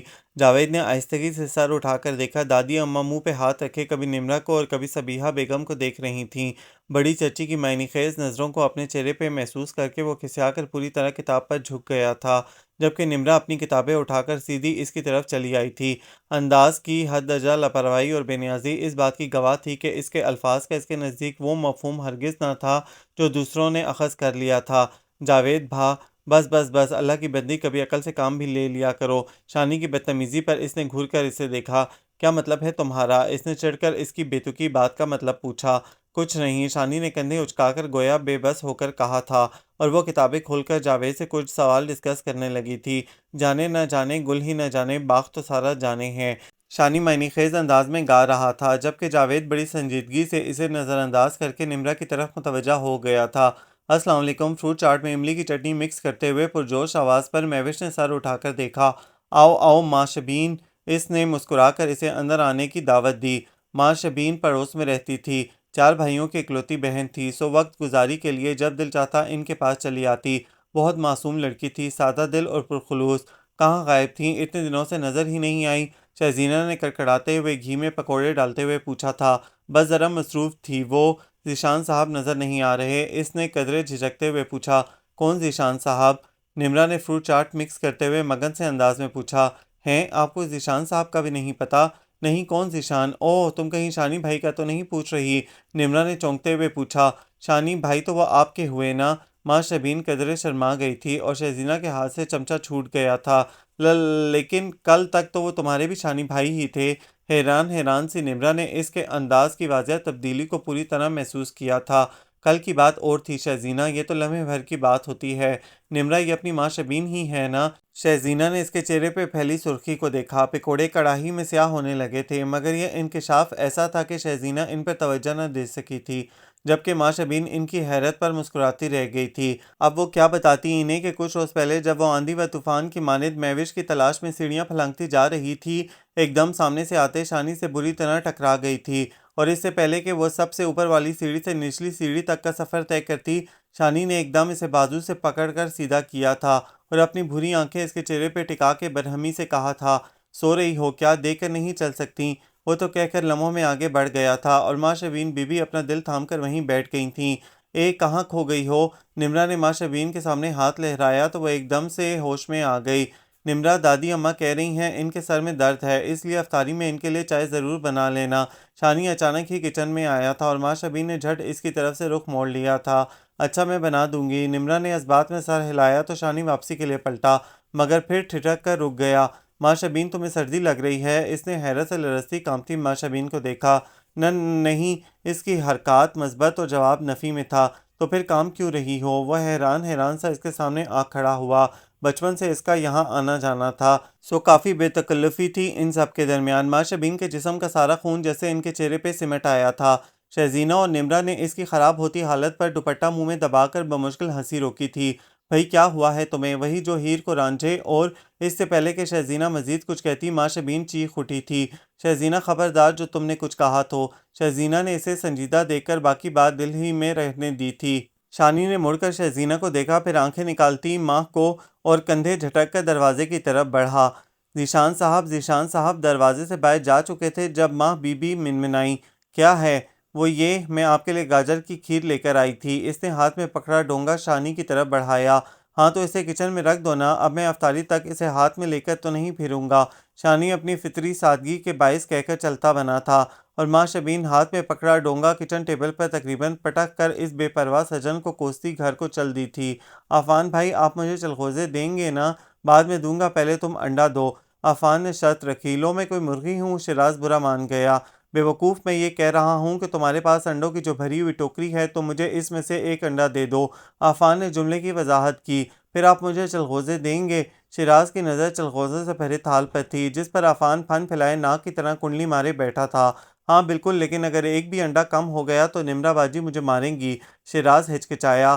بھئی یہ تو تمہاری مرضی ہے، چلغوزے کھا لو یا مار۔ اچھا پھر یہ لیں۔ شیراز نے دل کڑا کر کے ایک ابلا ہوا انڈا اس کی طرف بڑھایا، جسے تھام لینے کے بعد عفان نے بے حد اطمینان سے تھال میں سے ایک چلغوزہ نکال کر اس کی طرف بڑھا دیا تھا۔ یہ کیا ہے؟ شیراز نے حیرت سے دیکھا۔ تم نے مجھے انڈا دیا، میں نے تمہیں چلغوزہ؟ حساب برابر، عفان نے چہک کر کہا۔ بھائی یہ فاؤل ہے۔ شیراز روحانسا ہو گیا۔ تب ہی نمرہ کمرے میں داخل ہوئی۔ تم دونوں اپنی اپنی چیزوں کی حفاظت کر رہے ہو نا؟ بس ہم لوگ بھی ابھی فارغ ہو رہے ہیں۔ وہ دادا جان کی تسبیح اٹھا کر باہر نکل گئی تھی۔ رات کے لیے حسب معمول یہ دو آئٹم رکھے گئے تھے، اور دونوں پارٹیز کی دست و برد سے محفوظ رکھنے کے لیے نمرہ نے عفان اور شیراز کو نگران مقرر کر دیا گیا تھا۔ اور جب چائے لے کر مہوش حال کمرے میں آئی تو محفل پوری طرح جم چکی تھی۔ دادا اور دادی جان اپنے زمانے کے دلچسپ واقعات سنا رہے تھے، اور پوری فوج ان کے گرد گھیرا ڈالے بیٹھی تھی۔ تبھی جاوید کمرے میں داخل ہوا۔ اس نے طائرانہ نگاہ سب افراد پہ ڈالی۔ نمرہ پر آ کر اس کی نظر ایک لمحے کے لیے ٹھہر گئی تھی۔ جاوید بیٹا، باہر سردی بہت ہے، کہاں گھوم رہے ہو؟ ادھر آؤ نا۔ دادا جان نے فوراً اسے پکارا۔ بس دادا جان، میں ذرا شہزاد کی طرف گیا تھا۔ اس نے دونوں ہاتھ آپس میں رگڑے۔ وہ دادا جان باہر احسان انکل آئے ہیں، اس نے دھیرے سے بتایا تو ہر فرد اپنی جگہ بری طرح چونک گیا تھا۔ کیا کہا؟ ان کے لہجے میں ہلکی سی ناگواری کا تاثر ابھرا تھا۔ کیا ڈیڈی آئے ہیں؟ نمرہ کی آنکھوں میں اشتیاق بھری حیرت تھی، اور اس کی بے ساختہ خوشی لہجے سے یوں چھلکی تھی جیسے ابھرتی ہوئی صبح میں نومولود پرندے کی چہکار۔ دادا کے چہرے کا تناؤ اور دادی کی ناگواری یک لخت ہی ٹھنڈی پڑ گئی تھی۔ احسان علی وہ شخص تھا جس نے ان کی ہنستی کھلکھلاتی سائیکہ کو زندگی سے منہ موڑنے پر مجبور کر دیا تھا، اور اب وہ اس قدر مجبور تھے کہ چاہنے کے باوجود اس شخص سے منہ نہیں موڑ سکتے تھے کہ نمرہ کی صورت وہ یہاں آنے پر پورا اختیار رکھتا تھا۔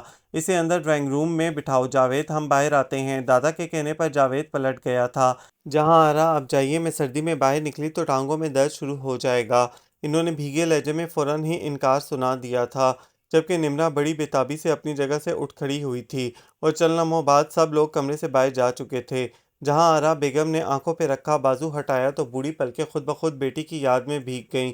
کمرے کی خاموشی میں سائیکہ کی سسکیوں کی آواز انہیں واضح طور پر سنائی دینے لگی تھی۔ اماں، انہوں نے مجھ سے شادی اپنے والدین کے کہنے پر کی تھی۔ وہ مجھ سے خوش نہیں ہیں، بات بات پر طعنے دیتے ہیں، کہتے ہیں مجھے اونچے گھروں میں رہنے کا سلیقہ نہیں، میں بات کرنے کے ڈھنگ سے ناواقف ہوں، مجھے محفل میں اٹھنے بیٹھنے کے آداب نہیں آتے، میں ان کے طور طریقوں کو اپنانے کی صلاحیت نہیں رکھتی۔ مجھے بتاؤ اماں، میں جو ساری عمر چادر اور چار دیواری میں قید رہی ہوں، اب وہ لباس کیسے پہنوں جس میں میرے آدھے جسم کی نمائش ہو رہی ہو؟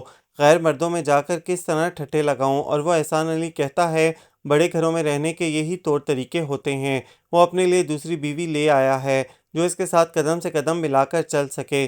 اور اماں، اب میں وہاں نہیں رہوں گی، میں گھٹ گھٹ کر جینا نہیں چاہتی، مجھے اپنے پاس رکھ لو اماں، میں اپنی بھابھیوں کی خدمت کر لوں گی، انہیں مجھ سے کوئی شکایت نہیں ہوگی، نوکرانی بن کر جی لوں گی، سمجھ لوں گی کہ میری زندگی میں خوشیوں کا بس اتنا ہی حصہ تھا، اور اب دکھوں کی فصل لہلہانے لگی ہے جسے مجھے اپنے ہاتھوں سے کاٹنا ہوگا۔ جہاں آرا بیگم کی عمر رسیدہ آنکھیں بیٹی کی یاد میں پگھلتی جا رہی تھیں، آنکھ کے بیرونی گوشوں سے آنسو لکیر کی صورت ان کی کنپٹیوں کو بھگوتے رہے۔ اماں، انہوں نے بند پلکیں کھول کر دیکھا۔ صبیحہ بیگم ان کے پاس بیٹھی تھیں۔ مت روئیں اماں، انہوں نے لرزتے کانپتے سلور زدہ ہاتھ اپنے ہاتھوں میں تھام کر انہیں تسلی دی۔ مجھے سائیکہ بہت یاد آ رہی ہے بہو، نمرہ کی پیدائش پر اس نے کتنا انتظار کیا تھا اس شخص کا، منہ سے کچھ نہ بولی تھی پر آنکھیں جیسے دروازے سے چپک کر رہ گئی تھیں، اور اب یہ آیا ہے تو میں اتنی مجبور ہوں کہ اسے گھر سے نکلنے کا حکم بھی نہیں دے سکتی۔ ہاں اماں، وہ جیسا بھی ہے نمرہ کا باپ ہے، ہم اسے نمرہ سے ملنے سے روک تو نہیں سکتے۔ صبیحہ نے اپنے ہاتھ سے ان کے بہتے آنسوؤں کو صاف کیا۔ آپ دل کو حوصلہ دیجیے اماں، نمرہ کی صورت سائیکہ ہے نا آپ کے سامنے، بالکل ویسی ہی ہنستی ہے، بات چیت، چلنے کا انداز، پوری کی پوری سائیکہ پر گئی ہے وہ۔ ہاں اللہ اسے لمبی زندگی دے۔ انہوں نے دل سے دعا کی۔ بہو میں ایک بات کہوں، وہ دل کی بات زبان پر لاتے جھجک سی گئیں۔ بولیے اماں جی۔ بیٹی میں چاہتی ہوں نمرہ ہمیشہ یہاں رہے، میری نظروں کے سامنے۔ یوں سمجھو یہ میری زندگی کی سب سے بڑی خواہش ہے کہ نمرہ جاوید کی دلہن بنے، انہوں نے دھیرے سے کہا تھا، اور کمرے میں آتے جاوید کے قدم باہر ہی رک گئے تھے۔ لیجیے اماں، آپ نے تو میرے دل کی بات کہہ دی۔ اللہ نے چاہا تو وقت آنے پر ایسا ہی ہوگا۔ بہو کا جواب سن کر جہاں آرا بیگم تو نہال ہوئی ہی تھی، باہر کھڑا جاوید بھی کھل کر مسکرا دیا تھا۔ بے ساختہ ہی اس کا دل امی دی گریٹ کا فلک شگاف نعرہ لگانے کو چاہا تھا، مگر موقع کچھ ایسا تھا کہ اسے اپنا ارادہ ملتوی کرنا پڑا۔ وہ بہت عجلت میں دادا جان کے ساتھ ڈرائنگ روم میں داخل ہوئی تھی، مگر اندر آ کر قدرے جھجک سی گئی تھی۔ صوفے پر برا جمان گرے 3 پیس سوٹ میں احسان علی کی شخصیت اس قدر مروب کن تھی کہ وہ جو سوچتی ہوئی آئی تھی کہ بھاگ کر باپ کے سینے سے لگ جائے گی، اب انگلیاں چٹکھاتے ہوئے چپ چاپ ان کے پاس جا کر کھڑی ہو گئی تھی۔ دادا جان سامنے والے صوفے پر برا جمان ہو گئے تھے۔ کیسی ہو نمرہ؟ اسے جھجکتے دیکھ کر احسان علی نے 2 قدم آگے بڑھ کر اسے سینے سے لگا لیا تھا، اور اس لمحے نہ جانے کیوں نمرہ کی پلکیں خود بخود بھیگتی چلی گئی تھیں۔ اسے احساس ہوا تھا کہ بے تحاشا محبتیں سمیٹنے کے باوجود دل کے جس حصے پر باپ کی شفقت کی پھوار پڑی تھی وہ بالکل خشک اور بنجر تھا۔ آؤ ادھر میرے پاس بیٹھو۔ انہوں نے اسے اپنے برابر میں بٹھا لیا تھا۔ کہو احسان علی کیسے آنا ہوا؟ دادا جان کا لہجہ و انداز بہت چپتا ہوا تھا۔ یہ وہ شخص تھا جسے وہ اپنی مرتی ہوئی بیٹی کی التجاؤں پر پکارنے گئے تھے، اور اس نے ضروری میٹنگ کا کہہ کر انہیں لوٹا دیا تھا۔ نمرہ کے ساتھ ساتھ احسان علی بھی چونک گئے تھے، اور وہ جو کہنے والے تھے کہ ضروری کام سے ادھر آنا ہوا تھا، سوچا نمرہ سے ملتا چلوں، ایک دم اپنی جگہ سنبھل گئے، اور جب بولے تو لہجے میں جیسے ملکیت کا احساس خود بخود اوت کر آیا تھا۔ اپنی بیٹی سے ملنے آیا ہوں۔ انہوں نے جیسے جتایا تھا کہ اتنا عرصہ تمہاری دسترس میں رہنے کے باوجود اس پر سب سے زیادہ حق میرا ہے۔ بہت دیر سے آئے ہو؟ دادا جان کی نظر کھڑکی سے باہر پھیلی تاریکی میں الجھ رہی تھی۔ نہیں، کوئی زیادہ دیر نہیں ہوئی، انہوں نے اپنی گھڑی پر نظر دوڑاتے ہوئے سپاٹ سے انداز میں کہا، اور پھر پوری طرح نمرہ کی طرف متوجہ ہو گئے۔ بھائی نمرہ، تم تو بہت بڑی ہو گئی ہو۔ انہوں نے بغور اسے دیکھا۔ جب انہوں نے آخری بار اسے دیکھا تھا تب وہ چھوٹی سی تھی۔ اسکول یونیفارم میں وہ حد درجہ لاپرواہی اور بے نیازی سے چارپائی پر بیٹھی ٹانگیں جھلاتے ہوئے بہت اجنبی نگاہوں سے انہیں دیکھ رہی تھی۔ چھوٹی چھوٹی چوٹیوں نے اس کے چہرے کو مزید معصوم بنا دیا تھا، اور اب وہ براؤن عام سادہ سے سوٹ میں سارے بال جوڑے کی شکل میں لپیٹ کر بڑے سلجھے ہوئے انداز میں ان کے سامنے بیٹھی تھی۔ اس کی شخصیت میں ایک معصوم سی تمکنت تھی۔ وہ یوں ہی اس سے ادھر ادھر کی چھوٹی چھوٹی باتیں کرنے لگے۔ کمال ہے، میں اتنا عرصہ اس بچی سے کیسے غافل رہا۔ اس کی آنکھوں میں ہزاروں جگنو ایک ساتھ جھلملاتے دیکھ کر انہیں احساس ندامت نے آ گھیرا۔ اپنی خم دار پلکیں اٹھائے سیاہ آنکھیں ان پر ٹکائے وہ لمحوں میں ان کی پادرانہ شفقت کو جگا گئی تھی۔ نمرہ بیٹی، کبھی لاہور آؤ نا، وہاں تمہارے 2 بھائی ہیں، سوید اور حسن، ایک بہن ہے نوین، وہ سب تم سے مل کر بہت خوش ہوں گے۔ وہ اسے بتا رہے تھے اور وہ بے حد اشتیاق سے سن رہی تھی۔ تب ہی مہوش چائے لے کر آئی تو وہ ایک دم اٹھ کھڑے ہوئے۔ میرا خیال ہے میں اب چلتا ہوں۔ ان کے کہنے پر نمرہ نے گھبرا کر دادا جان کی طرف دیکھا۔ اس کا خیال تھا دادا جان انہیں روک لیں گے، ابھی تو وہ آئے تھے اور پھر رات کا وقت تھا، مگر دادا جان بالکل خاموشی سے اٹھ کھڑے ہوئے تھے۔ وہ بھی جیسے دل کی خواہش کو دبا کر مجبوراً اٹھ کھڑی ہوئی تھی۔ بیٹی، آج تو میں جلدی میں ہوں، مگر تم اپنی تیاری رکھنا، میں پھر کسی دن تمہیں لینے آؤں گا۔ بلکہ تیاری بھی کیا کرنی ہے، گھر جانے سے پہلے ڈھیر ساری شاپنگ کریں گے اور پھر گھر جائیں گے، ٹھیک ہے نا؟ انہوں نے اس کے کندھے پر ہاتھ رکھ کر بہت پیار سے کہا تھا۔ یہ فیصلہ انہوں نے ابھی چند لمحے پیشتر ہی کیا تھا، بلکہ آغا صاحب کے اکھڑے اکھڑے رویے پر ہی ان کے فطری حاکمانہ پن نے ان سے یہ فیصلہ کروایا تھا۔ اور ہاں، یہ کچھ روپے رکھ لو، مجھے خیال نہیں رہا ورنہ میں اپنی بیٹی کے لیے کچھ تحفہ وغیرہ لے آتا۔ بیرونی دروازے کے پاس پہنچ کر انہوں نے اپنے والیٹ سے ہزار ہزار کے کئی نوٹ نکال کر اس کے ہاتھ میں تھمائے تھے اور پیار کرتے ہوئے باہر نکل گئے تھے، اور وہ سرشار سی کھلے دروازے سے انہیں جاتا دیکھ رہی تھی۔ آج تک کتنی ہی محبتوں کا ذائقہ چکھا تھا اس نے۔ آغا صاحب کی بے پائیں اور بے تحاشا محبت وہ اس پر جان دیتے تھے۔ بڑے ماموں زمینوں سے واپسی پر جب تک اسے دیکھ نہ لیتے تھے انہیں چین نہیں پڑتا تھا۔ چھوٹے ماموں زارا اور شہزینہ سے بڑھ کر اسے پیار کرتے تھے۔ شانی اور عفان برملا کہتے تھے، کیونکہ ہمارے گھر میں بہن کا خانہ خالی ہے اس لیے نمرہ صرف ان کی بہن ہے، اور وہ بھی بالکل سگی۔ پھر دادی جان اور ممانیوں کی بے پناہ چاہت، مگر آج جس محبت کا ذائقہ اس نے چکھا تھا وہ ان سب سے انوکھا تھا، بالکل جدا۔ باپ کی زبان سے نکلے محبت بھرے 2 بول جیسے سب کے جذبوں پر بھاری پڑ گئے تھے۔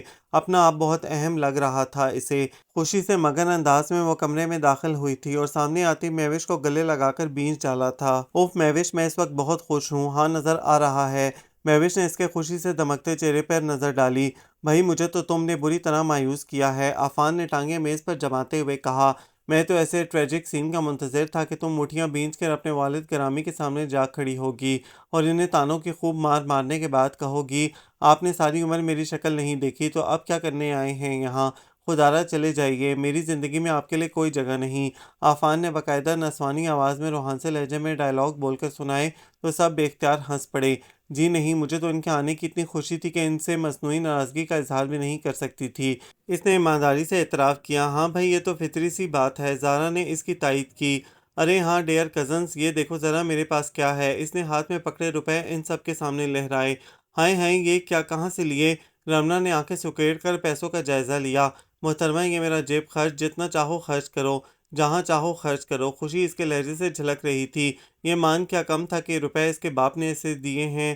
ہاں تو بتاؤ غریب شہر کے لوگوں، مانگو، کیا مانگتے ہو؟ اس نے شاہانہ انداز میں کہا۔ او ہو، روکڑا ہاتھ میں آتے ہی لوگوں کے مزاج بدل گئے۔ شانی نے اسے شرم دلائی، روکڑا چیز ہی ایسی ہے، گرو جی یہ چیز ہمارے پاس کیوں نہیں آتی؟ شانی نے مایوسی کے انداز میں جاوید کے کندھے پر سر رکھا۔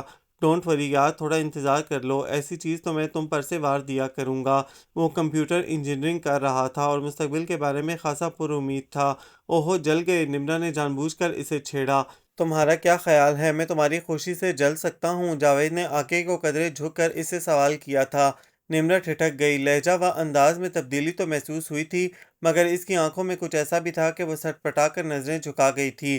بلیک جینز پر اسکائی بلو شرٹ پہنے، سلیقے سے بنائے گئے بالوں اور ڈھیر سارے پرفیوم کے ساتھ شانی پورے صحن میں چکراتے ہوئے جاوید کا منتظر تھا۔ آج کسی پروفیسر صاحب کے ہاں افطار پارٹی تھی جہاں ان دونوں کو بھی انوائٹ کیا گیا تھا۔ ہاں ہاں، کیا قسمت ہے ہماری بھی، اتنی اچھی تیاری کے بعد بھی موٹر بائیک پر ہی بیٹھنا ہوگا۔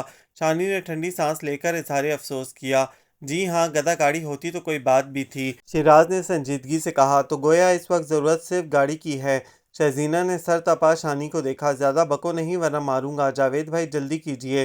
اس نے پہلے ان دونوں کو گھورا اور پھر جاوید کو آواز لگائی، آ رہا ہوں یار۔ جاوید اجلت میں دو سیڑھیاں پھلنگتا ہوا نیچے آیا۔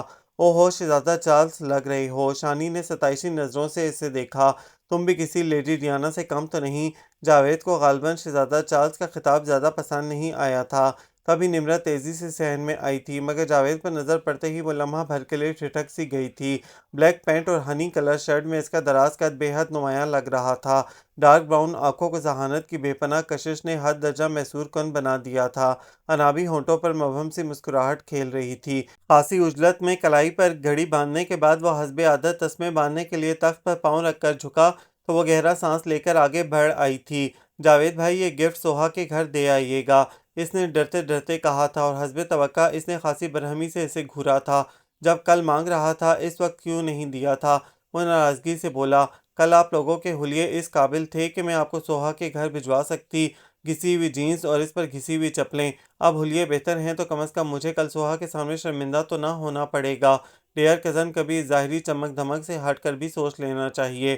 اس کے سر پہ ہلکی سی چپت لگا کر وہ گفٹ ہاتھ میں لیتا باہر نکل گیا تھا۔ رمضان کا دوسرا عشرہ شروع ہو گیا تھا سو گھر بھر کی مصروفیات میں بھی اضافہ ہو گیا تھا۔ نمرا حسب ہدایات خالاؤں کو عیدی بھجوانے کی تیاری کر رہی تھی۔ آغا صاحب نے کہا بھی کہ روپے بھجوا دیے جائیں مگر دادی نے اپنا فیصلہ نہیں بدلا تھا۔ ارے پیسوں کا کیا ہے، یوں ہی کونوں خدروں میں چھپ جائیں گے، میکے سے کپڑا لتا جائے گا تو بیٹیاں سینے سے لگائیں گی، آنے جانے والوں کو مان سے دکھائیں گی کہ عیدی آئی ہے۔ سو ان کی خواہش کے پیش نظر بہترین سوٹ بنوائے گئے تھے، مٹھائی، سیویاں، چینی، مہندی، اور جب دادی اماں نے دنداسے پراندے کا حکم نامہ جاری کیا تو وہ جھنجھلا گئی۔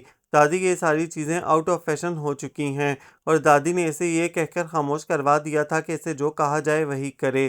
ارے جاوید میرے چاند ذرا سوئی میں دھاگا تو ڈال دے، ارے جاوید میرے چاند ذرا سوئی میں دھاگا تو ڈال دے۔ کسی کو فارغ نہ دیکھ کر دادی نے خود ہی بیٹیوں کے دوپٹے پر گوٹا لگانے کا فیصلہ کر لیا تھا۔ دادی جان پلیز میں اونگ رہا ہوں، شانی سے کہہ دیں۔ شانی بیٹا تو ہی ڈال دے۔ وہ شانی کی طرف پلٹیں جو ان کے قریب تخت پر اوندا لیٹا ہوا تھا۔ دادی مجھے روزہ لگ رہا ہے۔ دادی کو ایک دم غصہ ہی تو آ گیا، خاصی کراری دھپ اس کی کمر پہ رسید کی تھی انہوں نے۔